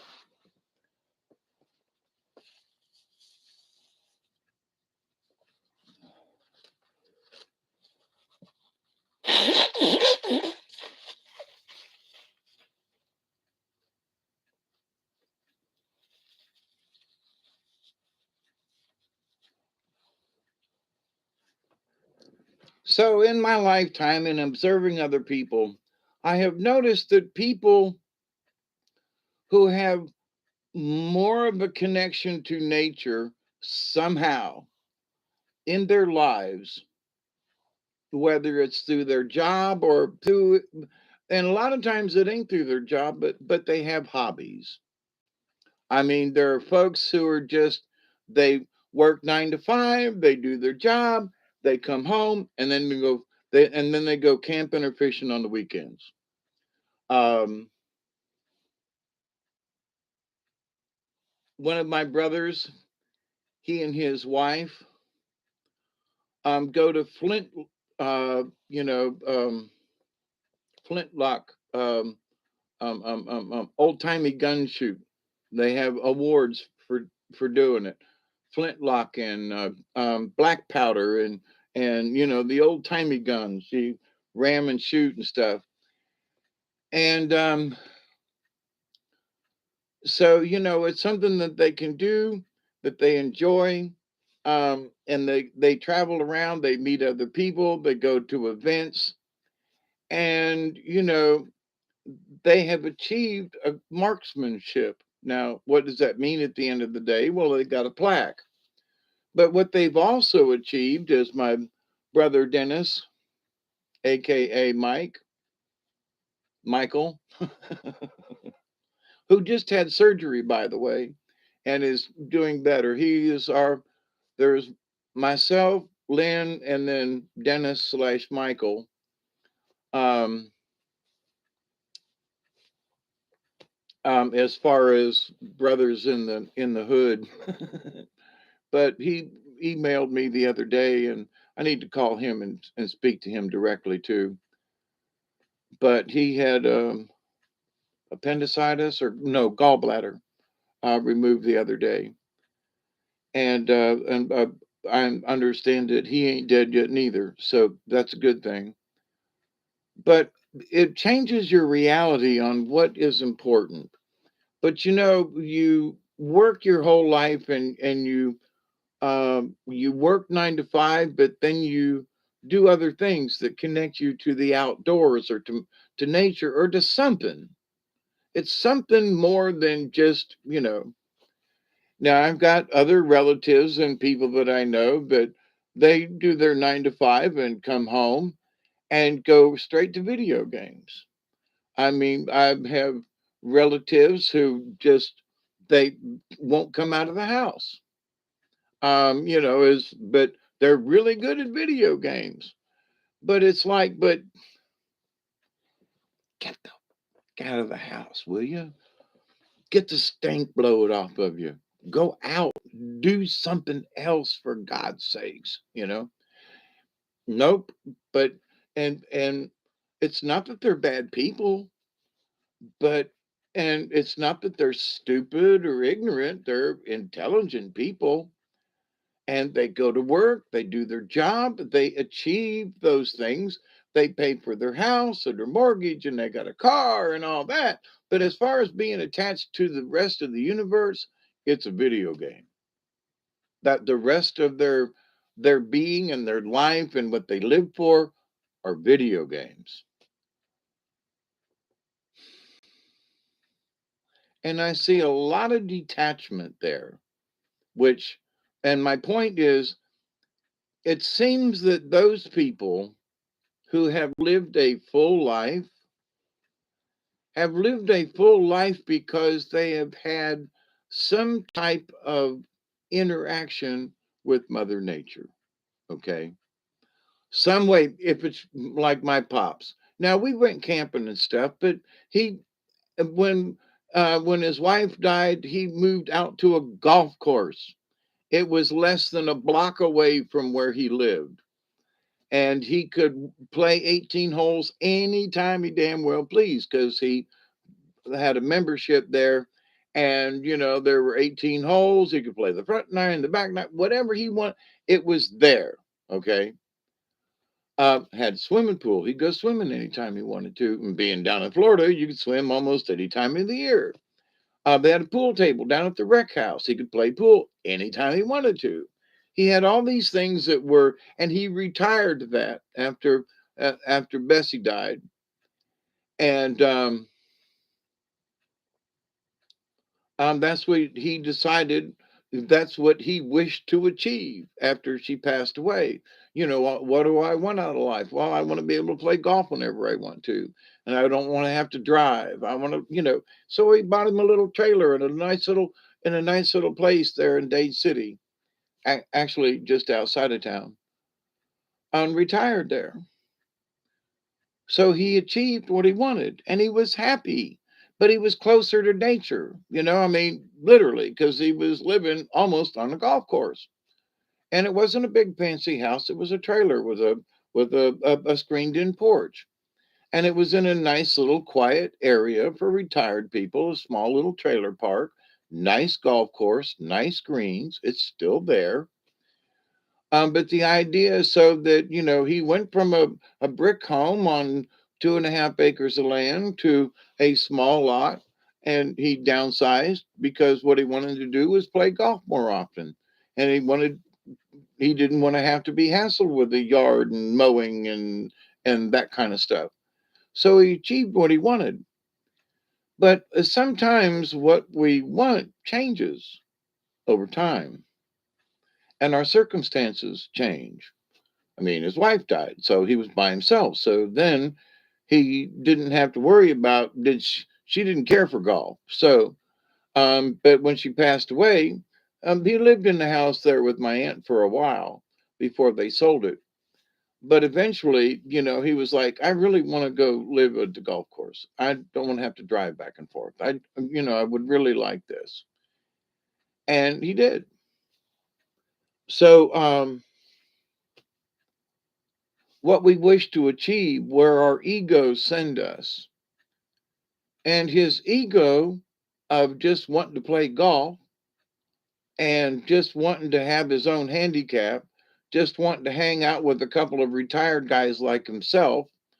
Um, it's 2:11. Oh my goodness! I've been here 2 hours talking about this. But so what we wish to achieve. But my point to that, though, in his rearranging his life at the end of his life, he became closer to nature. He and I became closer in that he'd come up and, play cards and go to theater with us and hang out with us pot smokers and play poker with us. And, you know, he achieved a lot in his older life simply because he started living life. He did different things and hung out with different people and enjoyed life, in ways that he may not have um, thought of otherwise. In that he was a meat cutter and he was a staunch Catholic and he was this and he had a certain mindset and but we changed his mind and he was open to it. And in the end, he asked me to unplug him and it was a grateful thing. And I know that it was hard for him to ask me to do, but he did. And we did. So, but to this being grateful and understanding, I believe that he became more spiritual, not necessarily through the church, because the Catholic Church had changed so much that it was just pitiful. And he went to church simply because he had been taught to go to church and but respected those of us who thought differently but were still spiritual people. He and I had many conversations about it before he passed away. And not like I have now, but 22 years ago when he passed away, 20, yeah, 20, yeah, because he passed away in 1999, about this time of year. Um, because he passed away, we unplugged him the day after Thanksgiving on Black Friday. Um, but the idea, though, that what he achieved in his life changed because of circumstances. But in watching the end of his life and being there and watching him through the surgery and the heart attacks and everything, and the 3 months in a coma and so forth, the experience of all that changed my ego and some of us others. We became more spiritual in that we watched him as he went through his travails at the end of life. And many of us decided we're going to do better, you know. So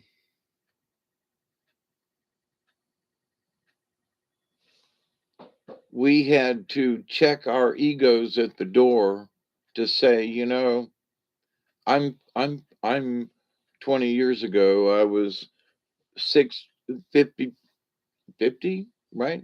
Something. Anyway, is that right? I was only 50, 20, 60, 70. Yeah, 20. Oh, wow. Okay. So I was 50 years old when he passed. That just doesn't seem right. But anyway, um, to make decisions then, right? To look at ego and go, wait a minute, I can't keep living like this and eating greasy stuff, and I'm going to end up like my pops and die of a heart attack. Well, here I am at 70. He passed away at 74. I hope I make it another 4 years.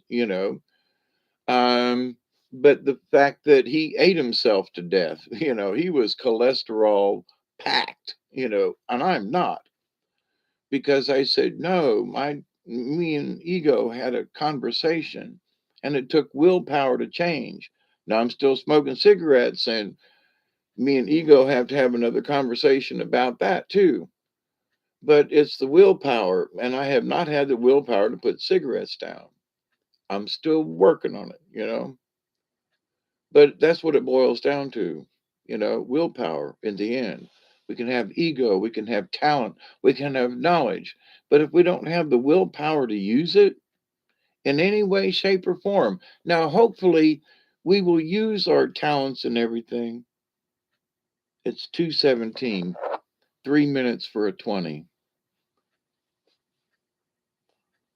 I said I said how maybe it was another show. Barry, are you having um are you having interdimensional pots? Good night, Steve.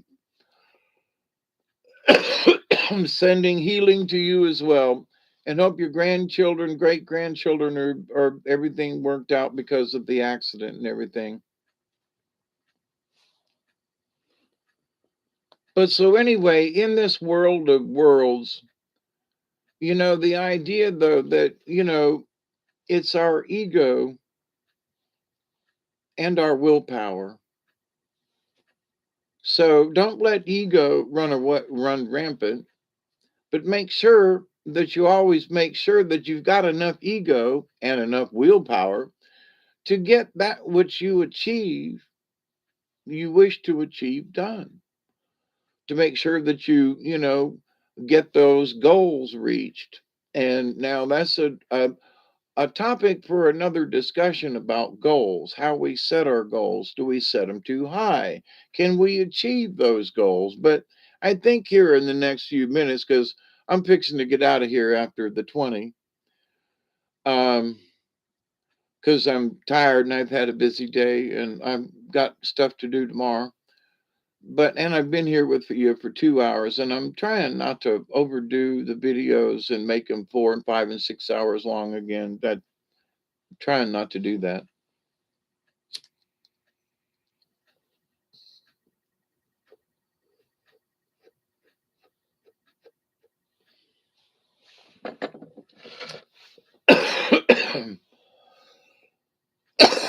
A little bit can go a long way. Cheers, everybody.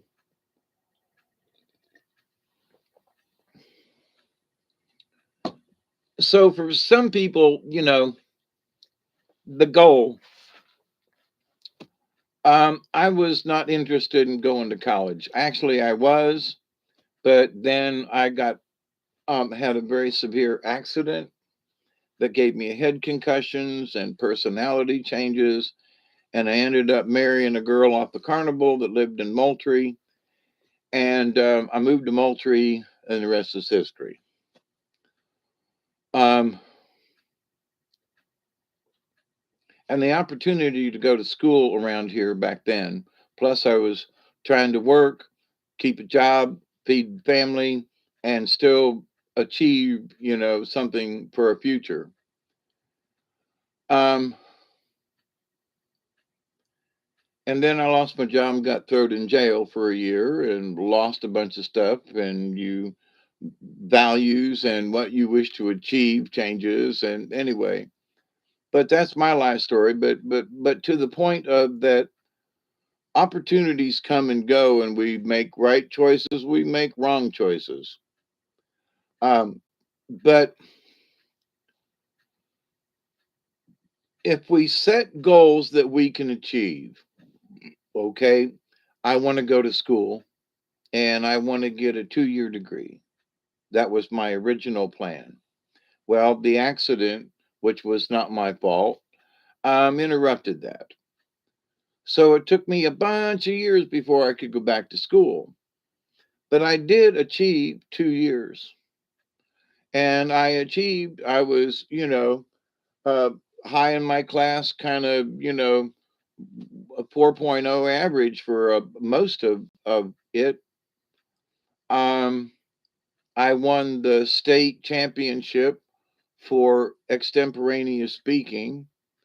I went to Tulsa, Oklahoma for the national championship and placed seventh in the nation um, for extemporaneous speaking. I would not have had that opportunity had I not gone back to school. Did I almost starve to death when I went back to school? Yeah. I had another operation. I had my last operation on my neck during my last year of school, but I earned a 2-year degree and became an AutoCAD drafter, and I got a good job finally with Prestolite Wire, and would have still been working there if they had not moved to Mexico. But to the point though that I finally achieved what I wanted. I was a machinist and I knew a lot about engineering. And when I became an AutoCAD 3D designer, and I became really good at doing it because of the education that I had. We had a really good instructor. And I was in competition through VICA and other things. And the experience that I had with public speaking and so forth, which allowed me to be able to speak about any damn subject. Y'all know me. Might give me a topic and I can talk for an hour, right? So that's extemporaneous speaking. Um, Not that you talk for hours, but as far as the topic is concerned, they give you a topic, they give you so many minutes. You can't be short, you can't go long, and you have to make certain points of whatever the topic is that you're discussing. So, but anyway, but this all becomes part of ego, in that it was hard for me to gather up the courage, and at the same time you have to sell yourself in that I know how to do this. And I have to be able to tell myself I'm good enough to do this. So when I won the state competition, there were several people who tried to intimidate me before the competition. And I thought to myself, these folks are, but, and they were really good, but they blew it because they were overconfident. And me, I was just, I, I, I think I can, I think I can, I know I can, I think I can. I was like the little engine that could. And I ended up winning the state competition. And then I went to nationals and placed seventh out of 50 states, which ain't half bad. That's what I mean. Sometimes seventh place ain't bad.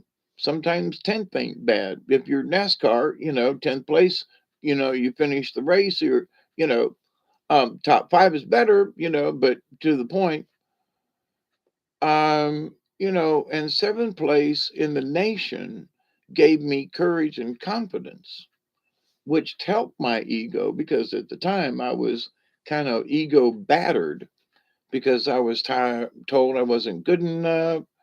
I wasn't qualified. I just, well, a lot of stuff was going on mentally and from other people that were looking down upon me and that you don't know what you're talking about. You're no good at this. But when I went to Tulsa and came back, I said, look, y'all, I placed seventh. Here's my medal. I won the gold medal for the state of Georgia in 1989 for public speaking. I'm sorry, but it's on record. I've got the gold medal up in a drawer upstairs. I'm sorry, but I achieved this. No offense, but y'all can't take this away from me. This is what I earned, whether I deserved it or not, but I did it. And so it's an achievement. Hey, Joe, how are you?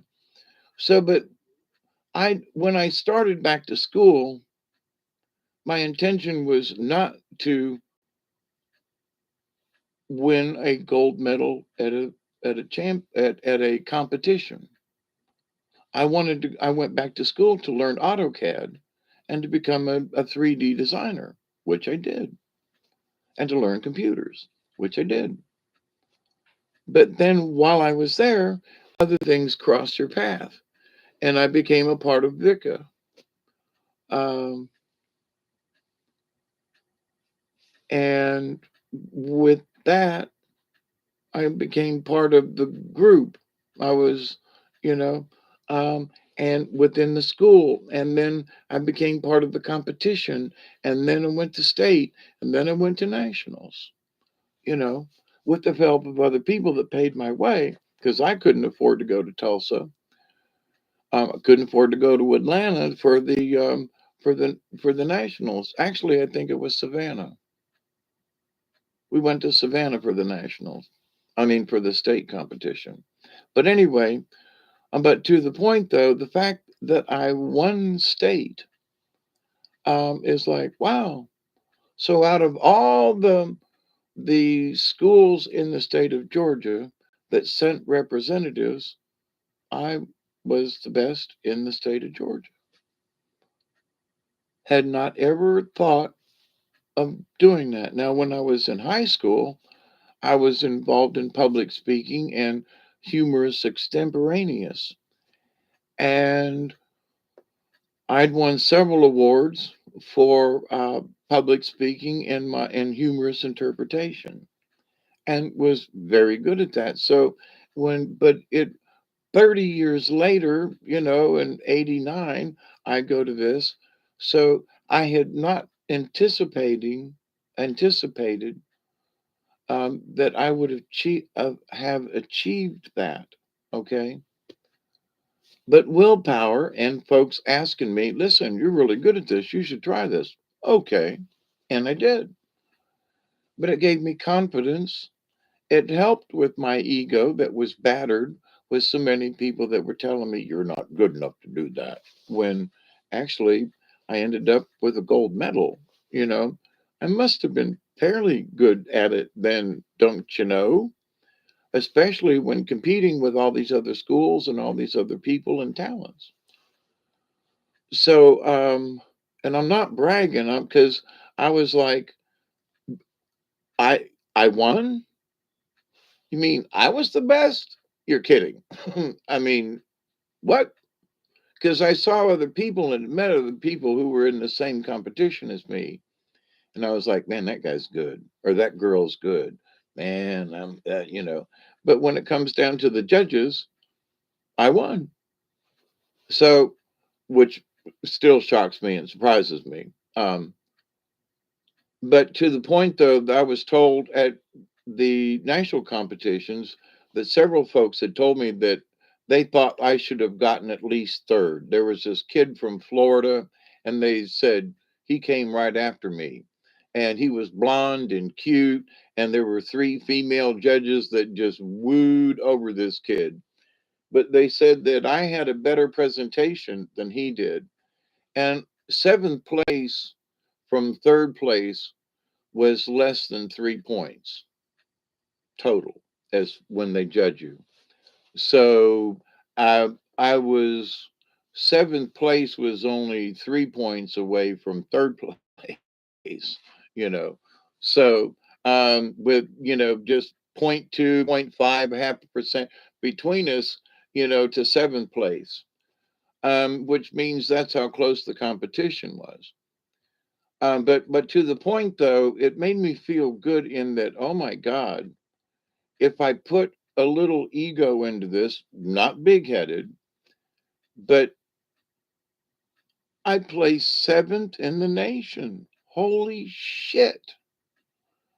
It requires work. It required not just ego. I was so afraid and ill prepared in that, oh my God, but I still placed seventh.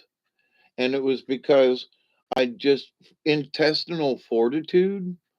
I'm going to give it all I got. I'm going to do the best I can. My willpower says I'm going to take this, I'm going to work on it, I'm going to do the best I can and present it. And I did.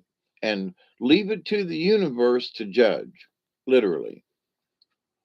So, but with other folks, though, whatever we do, we kind of put out there. It's not just public speaking or trying to get an award, because I wanted to bring the gold home for my school. It was great that at Thomas Technical College that I brought the gold medal home for the state, and placed seventh and was able to say, here's my plaque, and this is you know I done good for us, and I'm from Thomasville, Georgia, and I'm from a little podunk, technical college, and I made it to the nationals, and you know, here we are. Well, put us on the map, kind of thing. So not just me personally, but I represented the school. So our achievements and what we wish to do changes through time. So what we plan on now, all this time I had planned on paying for this property. I was building the house. I was still homesteading like I still am after all these years. But to the point though, so I had certain basic goals and I have stuck to those basic goals and I have achieved them. Thank you. But it has required a lot of willpower, a lot of hard work, a lot of chutzpah. So for folks who are homeless and living under a bridge, I don't mean to be nasty because I was homeless and lived in a cardboard box for a month. So I know where that is. But it's like I decided I had to live in a cardboard box so I could save money up so I could rent a place because I was tired of living in a freaking cardboard box. So people who decide to live in a cardboard box, since I've lived in a cardboard box, I know the feeling. You know, you gotta want to get out. You gotta have the willpower and the ego. You have to pull it out of you and say, listen, I don't want to live in a cardboard box.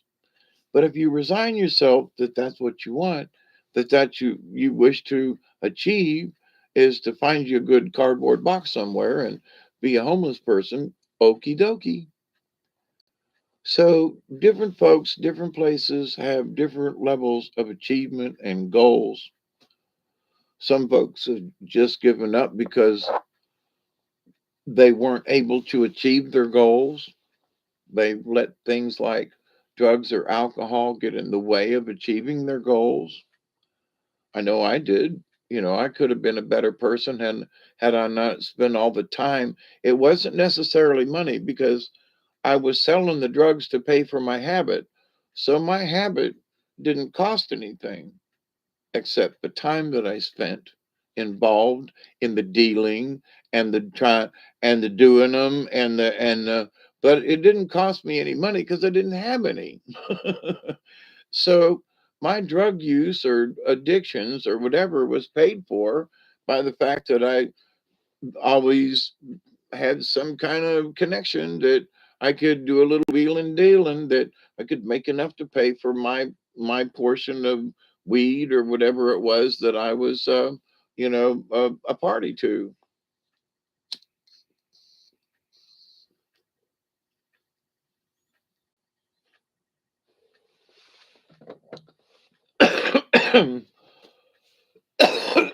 So in that, I failed as a person.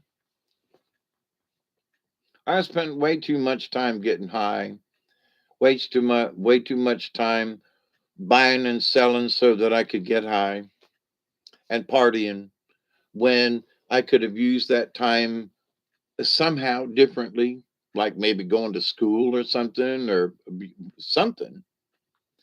So in that, I have failed. Um, but somehow along the way, I didn't seem where it was because I guess because I was a hermit at heart that I didn't really want to achieve what these people 2 miles down the road have, which is a 2,500 square foot house with an extended garage and all the. No, I didn't want. I still wouldn't want that. So were my expectations lowered? I just didn't see the necessity. I'd rather have a 2,500 square foot shop, not a house. I live in a tent over here, but I want a big shop, with machine tools and stuff. But no, I don't want a big house. No, I'd convert the house into a shop. But but the idea though, folks have goals. And I know that my goal was to have my family come and live here. And my family ain't come and live here. They don't come and visit. They don't even call it right, hardly.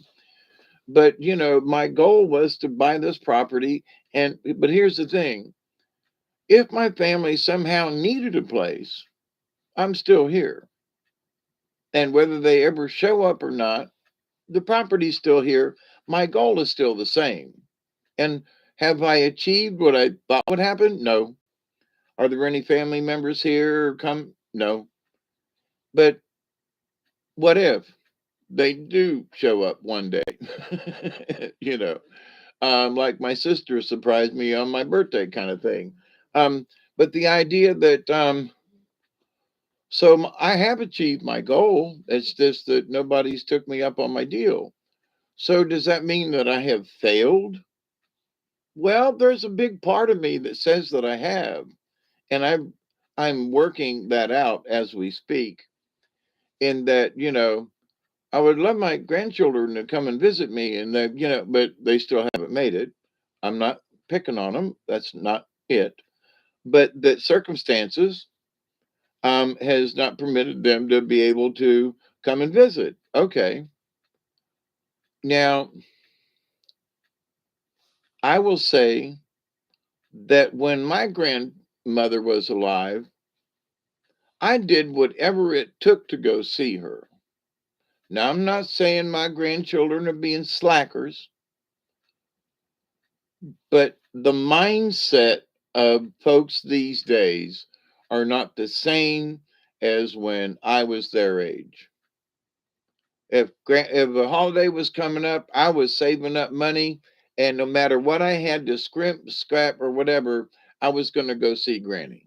I was headed to Tampa, which meant, a 550-mile round trip, you know.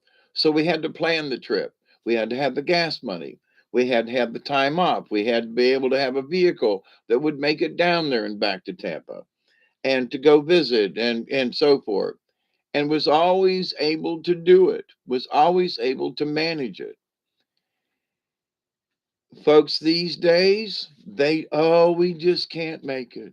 Oh, well, we don't have the money. Well, we don't have the this and they don't have the that. And we made excuses to go see Granny. Not, it seems like folks, life is just so hard, they can't. Wait a minute. Life was hard for us too. I worked for minimum wage. We always figured out a way to go visit Granny. Always, always, always, always. There was sometimes there's like, well, we can't make it this year or maybe this week. If we couldn't make it for Thanksgiving, we came down for Christmas. And they understood that. Well, we can't make it for Thanksgiving and Christmas because we got to save up the money, because we're poor. Um, but we're going to save up the money. We're going to come down for Christmas. Okay. So, we could still visit the holidays. We could still, and Tampa, I mean, it's 265 miles from here. So round trip is, 500, almost 600 miles. So it's like, but some people can't drive 150 miles or 100 miles because it's too far and it's out of their way and it's too inconvenient. And oh my God, okay, you know, if you live 5 states away, I understand that, you know, but no matter what, it was just different.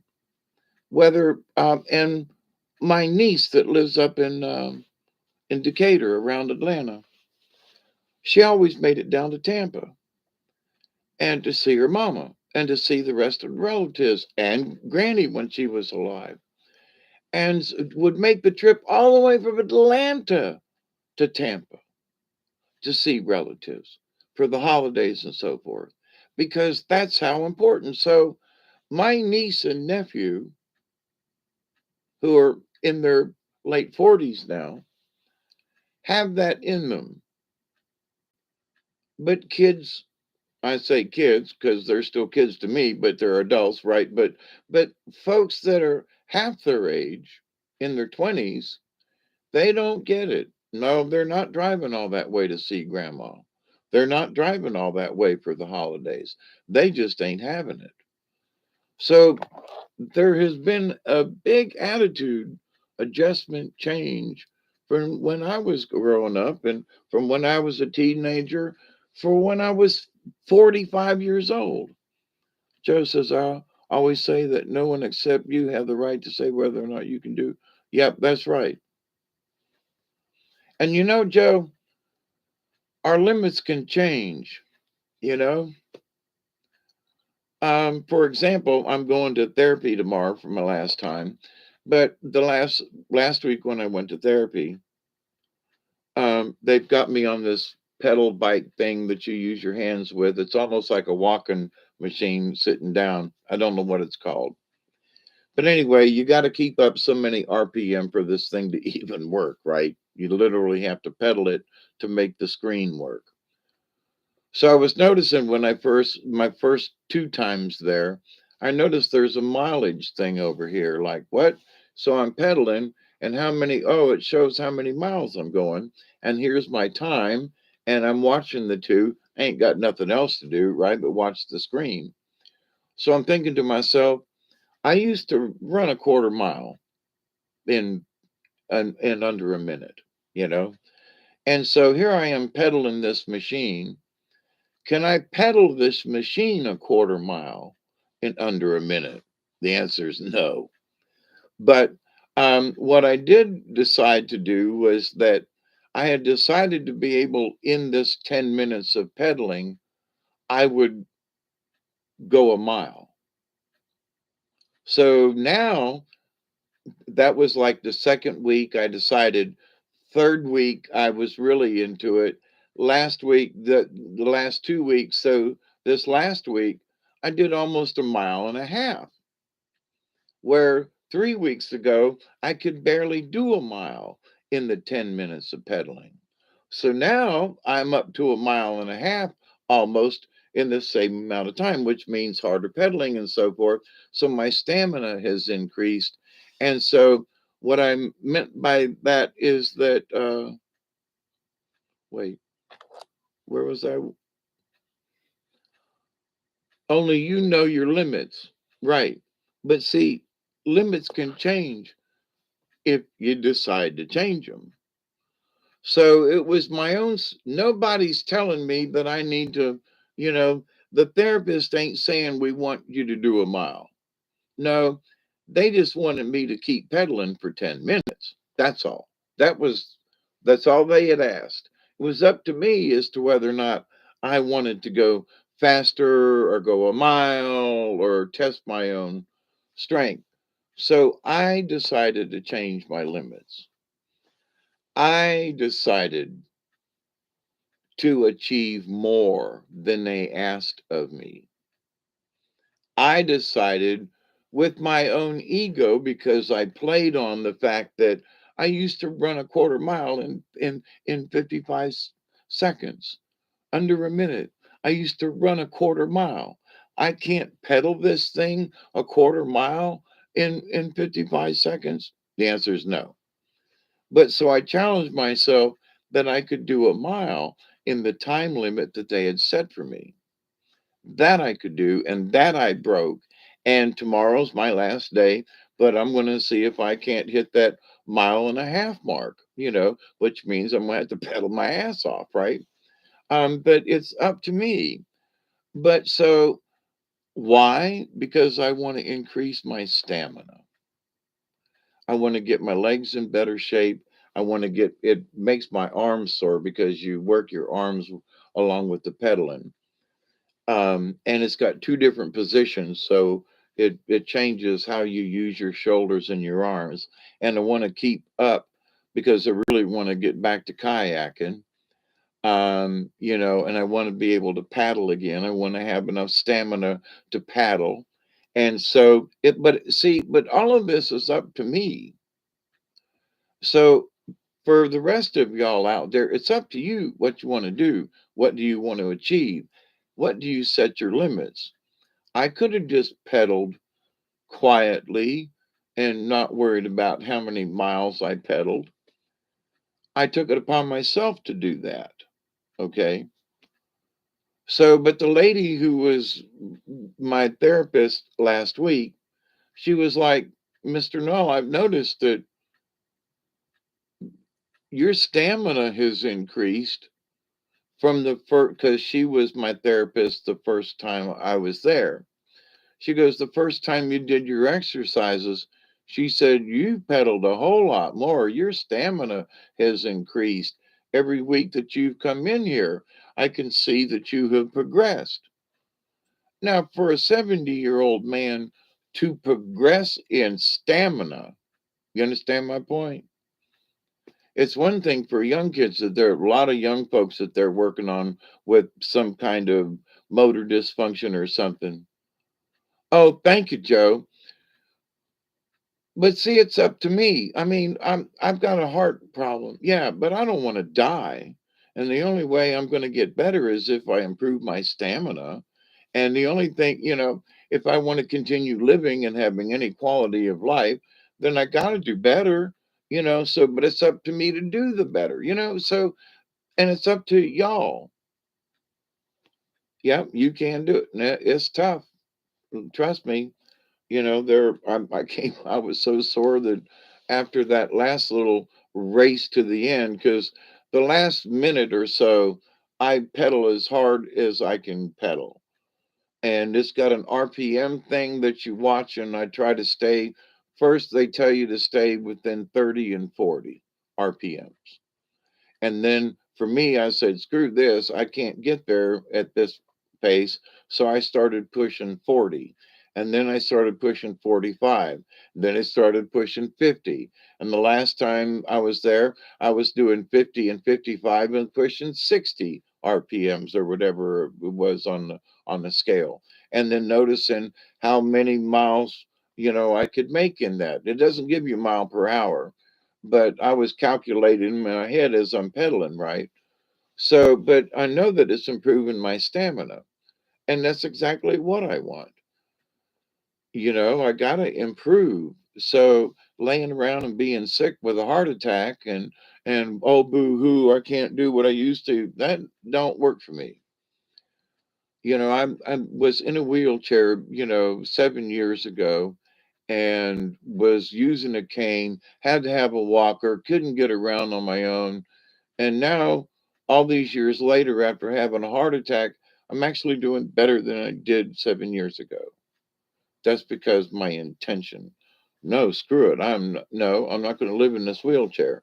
No, my legs still work. Get the fuck up. You're gonna get better. You're gonna improve your stamina. I was in a wheelchair, and then what did I do? I got out of the wheelchair and bought a kayak, and I've been kayaking.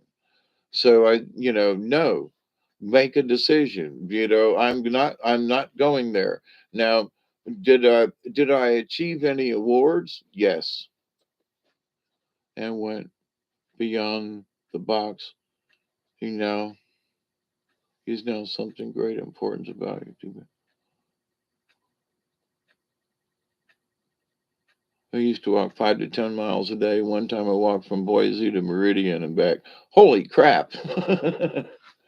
See, I've always had a leg problem because I had my leg broken when I was 14, right? 15 years old in high school. And so walking great distances is, I love to hike and I always went to the mountains and hiked, but it was always very difficult for me. But see, I pushed myself because they said I'd never walk again. They said I'd be in a wheelchair and a walker by the time I was 50. I passed all that. I'm 70 and I'm still walking on this leg. It's still shorter than the other one, and it still pains me to walk great distances, but I can still walk. It's my back that keeps me out of the loop now for walking. And so instead of, oops, okay, Bob, whatever's going on.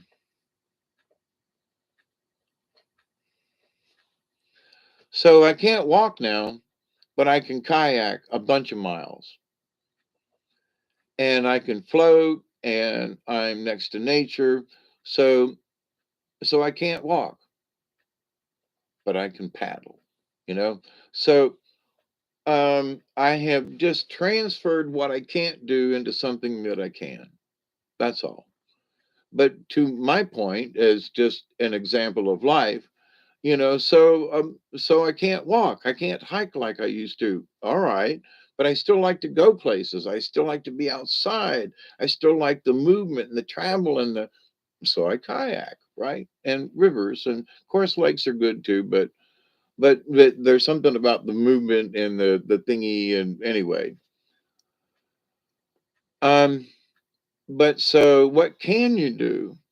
So for all the years that I taught folks with handicaps, it's not about what you can't do, it's about what you can do. So, way back in the 70s, if you couldn't do a thing, there was this process known as try another way. And a bunch of hippie folks from California, smart hippie folks, I just got to say, came up with this idea that was absolutely, it's still brilliant. But so you're teaching a person who's blind how to sort nuts and bolts. Okay, so it's a tactile thing. So if you're trying to do a particular thing and they don't get the idea that, this is a nut and this is a bolt, you have to show them that the nut is, got a hole in it, and it's flatter, it's got sides on it. Some of they're square, a bolt is long and have these thready things on them. You can't see them, but you can feel them. And so um, part of the jobs that we were teaching was that to sort things, right? So, but if they couldn't feel it a particular way, well, Mr. Null, I can't do this.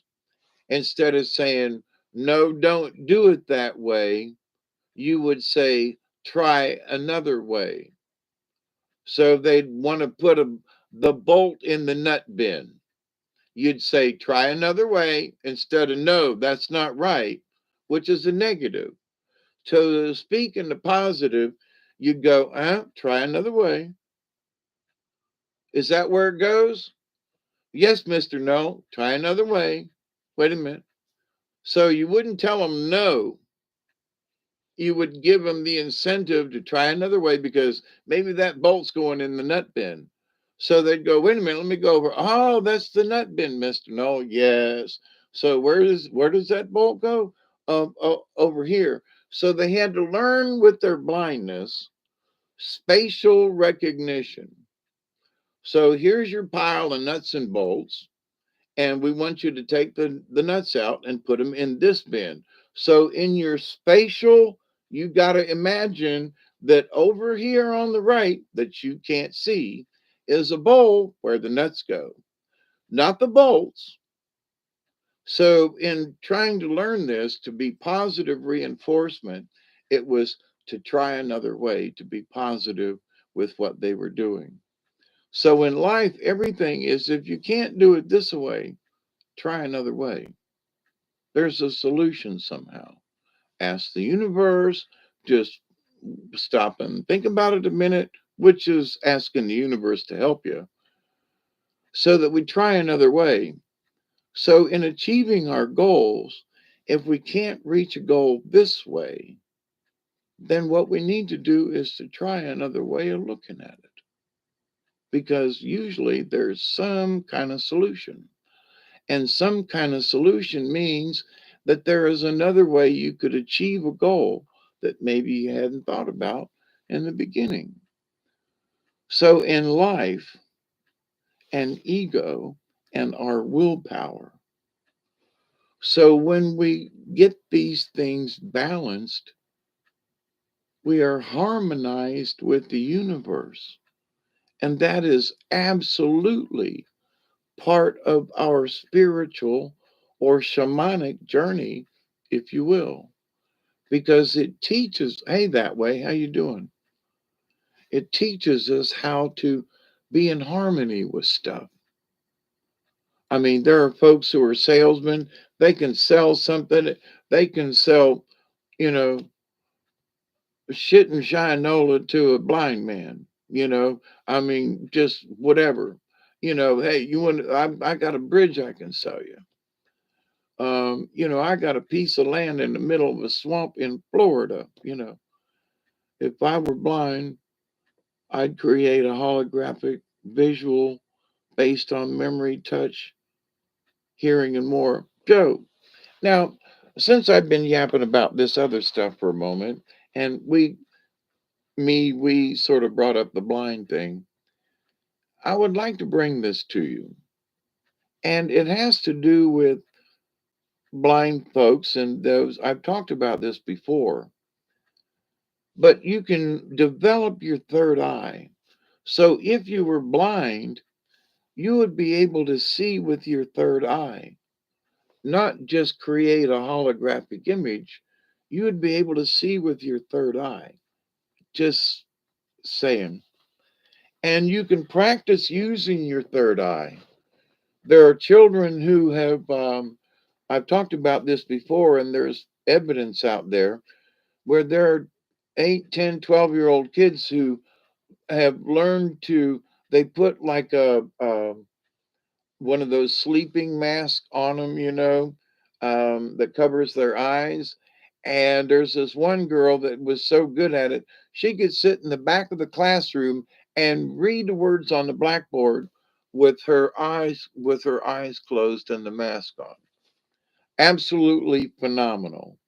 So technically they are blind. So in the art of learning astral projection, it's the learning to see also with the third eye. So being blind would actually increase your awareness and would bring out the third eye kind of thing. Just saying, if you were blind. And having spoke to blind people and have worked with blind folks for several years and teaching them and trying to understand and how can you get around this damn room? You have never seen this room. Oh, well, I know where the bathroom is, Mr. No. How in the hell do you know where the bathroom is if you're blind? If you've never seen this big auditorium, how do you know where the bathroom? It's over there, and they point. What? What reference do they have? It's over there. They're correct. But how do you know what over there even means? Because you're blind. How do you know? And if you go down the stairs, how do you know in your brain, because you're blind, okay, we're going down the stairs. How do you know when you get to the bottom to turn left? And because if you turn right, you're going to bounce into a wall. But if you turn left and you go so many steps and you turn left again, you're in another hallway. How do you conceive this in your brain? Because you can't see it. So, in the way you were talking about, um, it's holographic. But how do you describe holographic to a blind person who can't see? But in truth, they're actually seeing in sort of a bat radar ish, strange third eye holographic. It is kind of sort of holographic to them. Um, because not being a now see, if I became blind after seeing, I would have a relation. Could create the holographic. But if you were born blind, like these people that I have worked with and have spoken to and so forth, um, if you've never seen anything, then how do you know where shit is? Well, there's a shelf over here and it's up the shelf and over, and they can pinpoint a freaking book and know how many books down it is, how many rows up on the shelf. I mean, they know exactly where this stuff is, right? Can put their hand on it without seeing it, can put it down on a counter and come back 30 minutes later and put their hand almost directly on the teapot or the cup or whatever it is without any reference to anything. They can walk right over and put their hand on it. How they do that? They're blind. They can't see, or can they? Their senses, all right. But you walk into the kitchen. How do you know you're in the kitchen? Well, because you just walked out of the bedroom and you came down the hall, and at the end of the hall is a counter, and at the beginning of the counter, that's where the kitchen starts. Okay, so at the end of the counter, there's a table, and it's over on your left hand side. So if you keep going straight from the counter, you're going to walk into the next room. You're going to miss the table. All right. So this is the dining room. So how do you know it's a dining? Well, in if you've never seen it, you have to create some kind of spatial something relative to the things around you. It's like you know who Helen Keller was, right? Deaf, dumb, and blind kid. Sure plays a mean pinball, you know, the pinball wizard. Anyway, um, but so what did Helen Keller's parents do when they were mad at her? They rearranged the furniture, you know. Okay. But anyway, who was Helen Keller? The deaf, dumb, and blind? What the parents used to punish her? They rearranged the furniture. Um, so it is funny, but it ain't. But to the point of understanding though, spatial relationships. So it's supernatural in that to develop this, because I have seen my house, I can close my eyes and go, the couch is over here, the windows are over here, the chair's just right over there, here's the computer, there's the bathroom. I don't really have to look to see where I'm going because I know the house so well. But to the point though that and I have practiced going around the house with my eyes closed, kind of thing.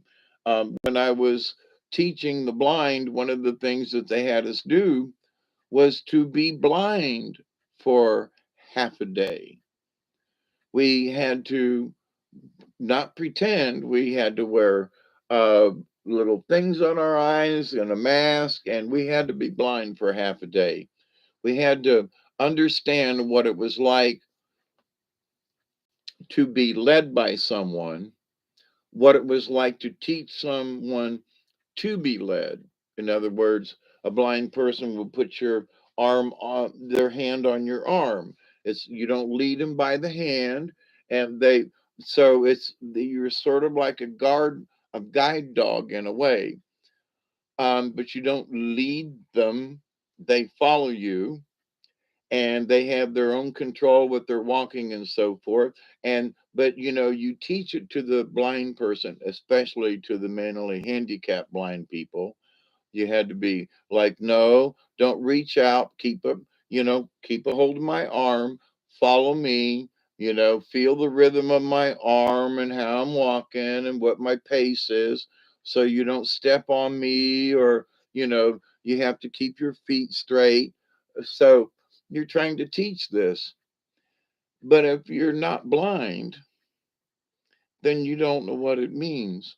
So we had to be blind for half a day and go through these different courses and take these different things. And, that was a long time ago for me.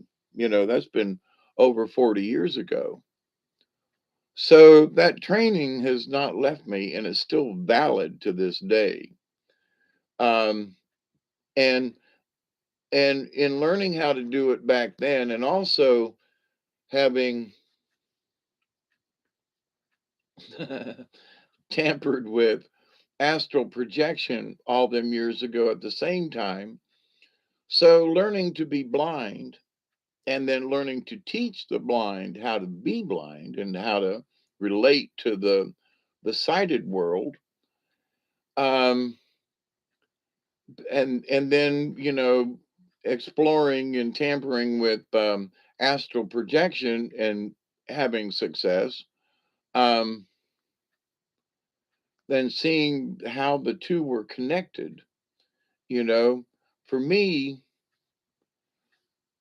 I've understood certain basic things for a long, long time, where some people are just now starting to get the grasp or the knack of it.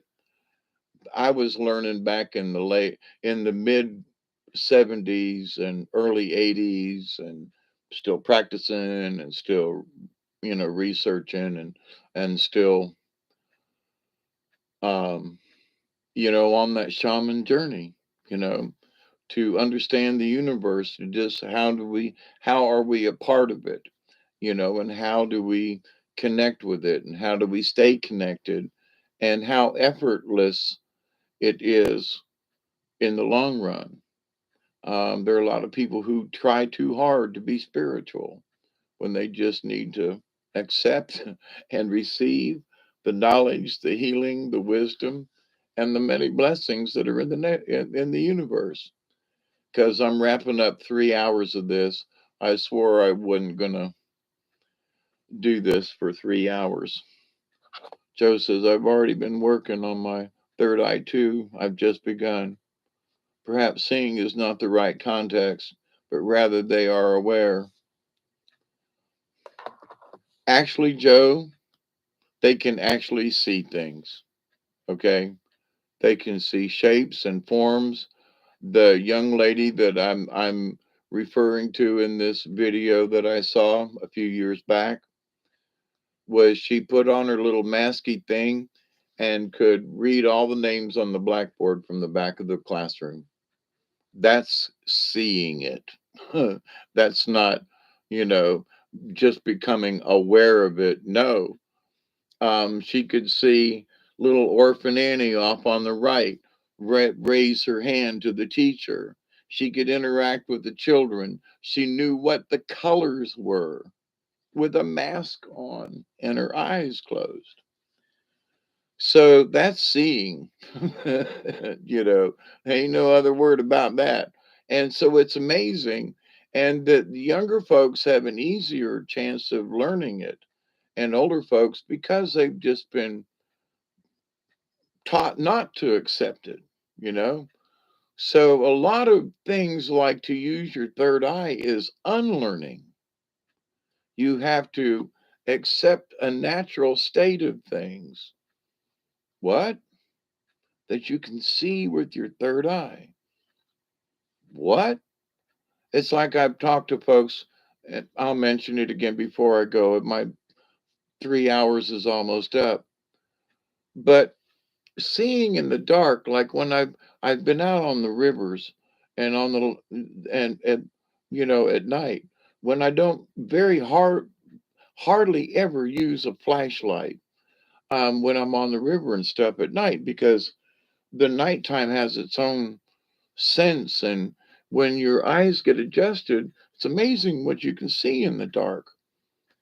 Um, and so I've talked about the time I went down the river with the ferries um, on the Georgia Florida border on the Ocklawaha River. Um, how I watched these little wisps of fog, show me how to get back up down up the river without running into anything. And for an hour and a half of paddling at 4:30 in the morning, and I can't see the end of the kayak. But intuition and these little water nymphs who I had to trust and believe that were truly showing me how to get back up the river, and they did. And I didn't bump into nothing. You have to believe, you have to accept and believe, and allow it to happen. But there are people who would not allow it to happen, who would ignore it, and who would just. So, but you have to drop a lot of preconceptions. Oh, if I close my eyes, I'm going to stumble. Well, you're going to stumble because you just said you were. You've convinced yourself. So you have to say, I can close my eyes, but I'm going to use my other senses and my awareness, and I'm not going to stumble. I'm going to do my best to not bump into anything. Now, I know that couch is over here somewhere.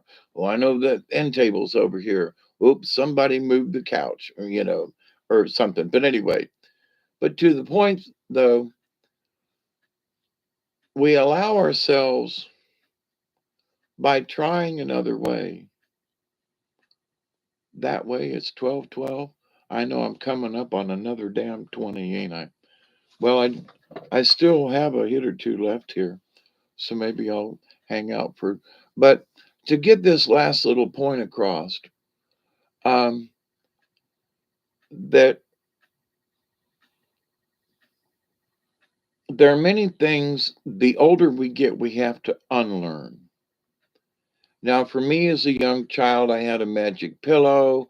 I understood about astral projection because it happened when I was a kid, and there was proof and so forth. And I realized something was up when I was a kid. And me and my granny, we had a little um, telepathic thing going between us. I've talked about that. How she'd be calling me and I'd pick up the phone and she'd still be dialing the number and I would have already dialed. There was too many times that Granny and I did that. And so we had an ESP connection long before folks were even talking about it. So there, me personally, I've had certain relationships with people where our ESP was really connected. I mean, Michelle and I have a certain connection. Elderberry and I have a certain connection.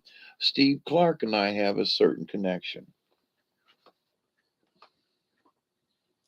We all have certain connections, but because I spoke to these folks on the phone, Isby and I have a certain connection because we spoke one on one and have had conversation.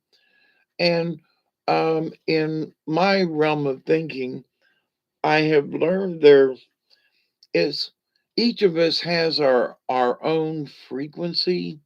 And if you think of it like an ISP, you know, uh, you know, every cell phone has an ISP address. This computer has an ISP address, right? So here at the house, there is an ISP address, but the television, because it's a Roku thingy, it's got its own address. It's ISP -1, ISP -2. So we as people have our own ISP numbers in the universe. All right. We are all connected in that we're all part of the bigger picture. So the more I come in contact with a person or hear their voice or whatever, you get to know their ISP numbers, you know. Ooh, here's your frequency, you know. But anyway, so with that said, my biggest obstacle is learning is okay, what am I looking for?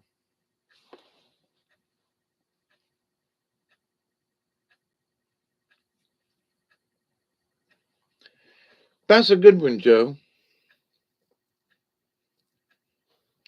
And I had that same thing. And as a shaman, I'm like, okay, I'm on this journey. What am I supposed to see? Or what am I supposed to look at?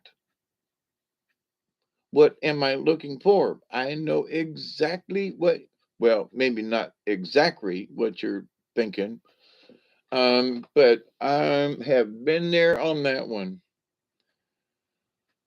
Meditating, saying, okay, all right, God, what do you want me to, what am I supposed to see? What am I supposed to look at? What am I supposed to observe?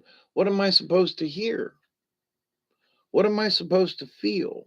You know, which is part of what am I looking for? Because it's a combination of seeing, smelling, hearing, whatever.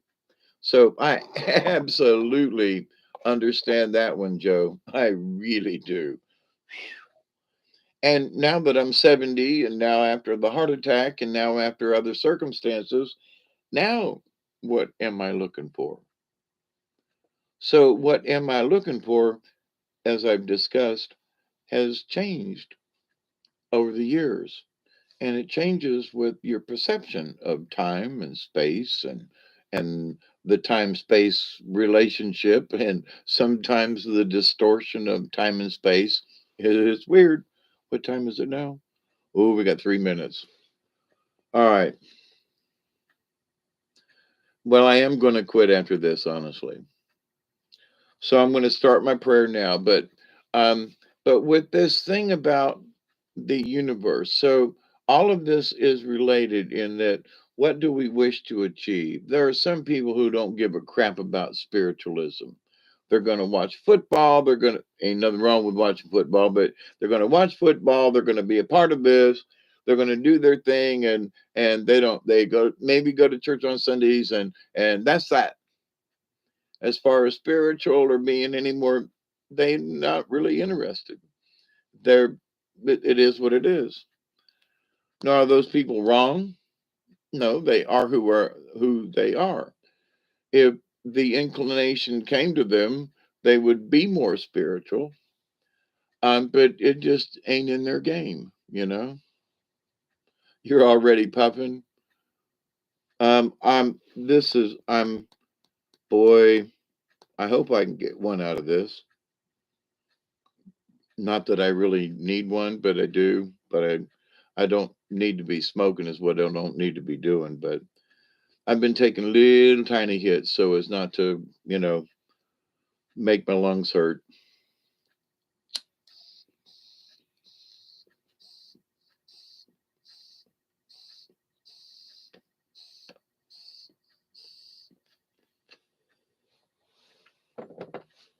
And it's been another hour and I haven't smoked a cigarette.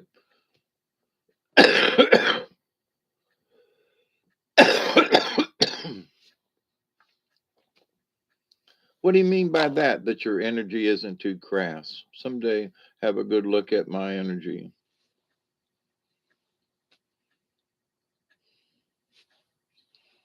I don't think that.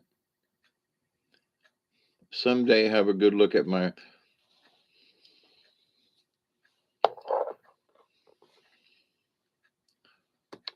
I don't really see. Now, I have been around people where I can see their auras. It's more that I perceive the the energy. I don't. It's a hard to describe. It's like for me, I people have given me things, and I could tell. There's a word for that that you can feel something. I used to do a parlor trick that ain't really a parlor trick, but to the folks that I had a front man who used to sell my abilities to young ladies. Hey, this guy can read your palm. What? He can read your palm. No way. He does palm reading? Yeah, but he don't read palms like most people read palms. And so, but I could read palms. I mean, if you give me your hand and I don't know you, and I'd say, okay, give me your right hands, and I would feel your hands and just stop. And I would tell you something about yourself or something that always freaked people out. How do you know that? And I just knew stuff, but I didn't know it unless I could feel your hands. And, sometimes it would be like I'd feel something and I'd like somebody saying I'd feel their palm with my thumb, for example. And you go, blah, blah, blah. You got a dog, don't you? How do you know? I don't know. You have a dog. And I'd be feeling a certain part of the palm of their hand with my thumb or something. And I'd turn their hand over and maybe feel the back of their knuckles or down a finger. And then somewhere I would pick up something. It's all I can explain. But for every person that I, quote, read their palms, I always came up with at least two, sometimes three or more, depending on the person and how much I could pick up. At least two or three items that they were freaked out about. How did you know that? How did you know that? Just I'm reading your palm. And I was reading their psyche or something or whatever. And I could do the same thing with certain items that people had. And I know there's a word for that. Well, Joe, maybe someday we can just talk on the phone, you know,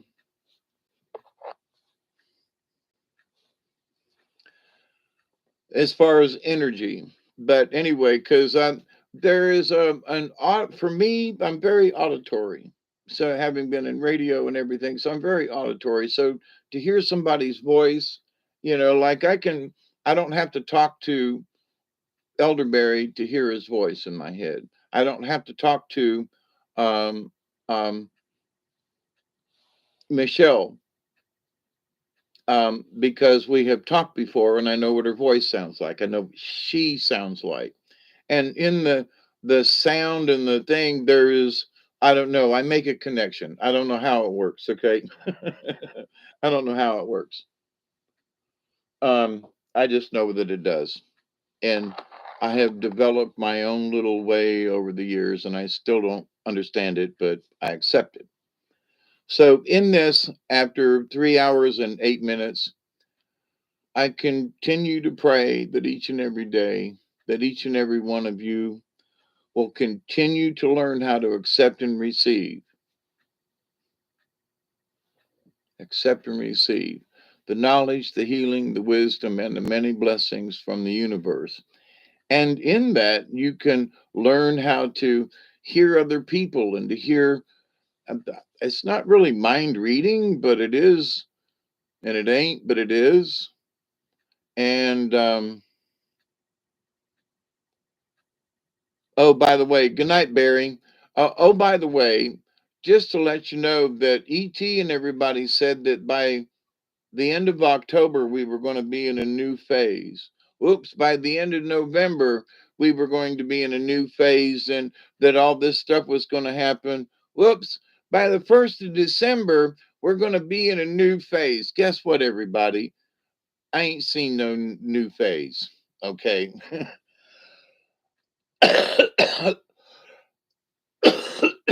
Just saying. But for me, with heart attacks and new pills and stuff, I'm in a new phase, but it ain't what ET said was going to be happening. Anyway, um, and where are the med beds and where's all this other stuff they promised us by now? ET's going to land and we're going to have and all these. Yeah, ain't seen it. Oh, that wave from the center of the ain't seen it. And all this stuff, and the thing is gonna ain't seen it. Still waiting. So anyway, thought I'd mention that. But each and every day, me and Duggar would go out to play. Some days he plays more than I do, but we continue to pray that each and every day, that each and every one of you will continue to learn how to accept and receive the knowledge, the healing, the wisdom, and the many, many gifts and blessings from the universe. And in that law of three, which really is important to you and me, I continue to pray that each and every day, that each and every one of you, your friends, your family, all of your friends and all of your relatives and all of your relations will continue to learn how to accept and receive the knowledge, the healing, the wisdom, and the many blessings way out there in the universe and right next to you in the universe, too. All ideas come from the universe. All good thoughts and all good things that you wish to achieve, guess where they originate? In the universe. It's a thought that I had. Where'd that thought come from? From the universe. Accept it. Oh, I had this really great idea from the universe. Oh man, I had this thought the other day from the universe. Just say thank you, accept and receive. And until next time, my dear friends, y'all stay safe and take care of your hearts. you know, and I know y'all send me blessings and prayers, and I just want you to know that the other night I wasn't asking for none, but I know that somewhere deep in the universe, the Creator helped me get through Sunday night because it was. I ain't trying to get no pity from y'all, but I'll tell you what, I thought I was going to die Sunday night. I ain't lying. I thought, oh, holy shit, this is it. Holy crap. Oh my God. TTFN. And we love you all. Duggar's over there. I got to go move him out of that sweet spot because it's time for me to lay down. But I love you all. I hope to be with you soon. Um, you know, now that I'm over this whatever coughing spell and everything, I love you too. I do. There are cosmic hugs going out to all of you and yours. And, we have the ability to change our futures. Sometimes our futures, like me and the heart stuff and everything, I got to change my future if I don't want my future changed for me. You know what I mean? So we have to go with the flow and we have to learn how to adapt and keep a smile about it. Tap dance a little bit, do a little jig, you know, twerk a little bit if you have to, or whatever the hell. Put a smile on your face because life really is too short. Even after 70 years, there ain't enough time to go around. But at the same time, time is all right with me.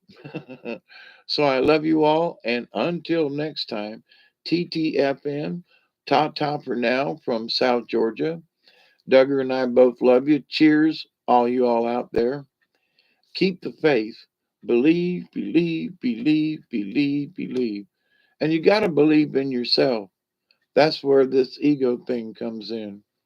But that's also where we have to make sure that the balance stays with us.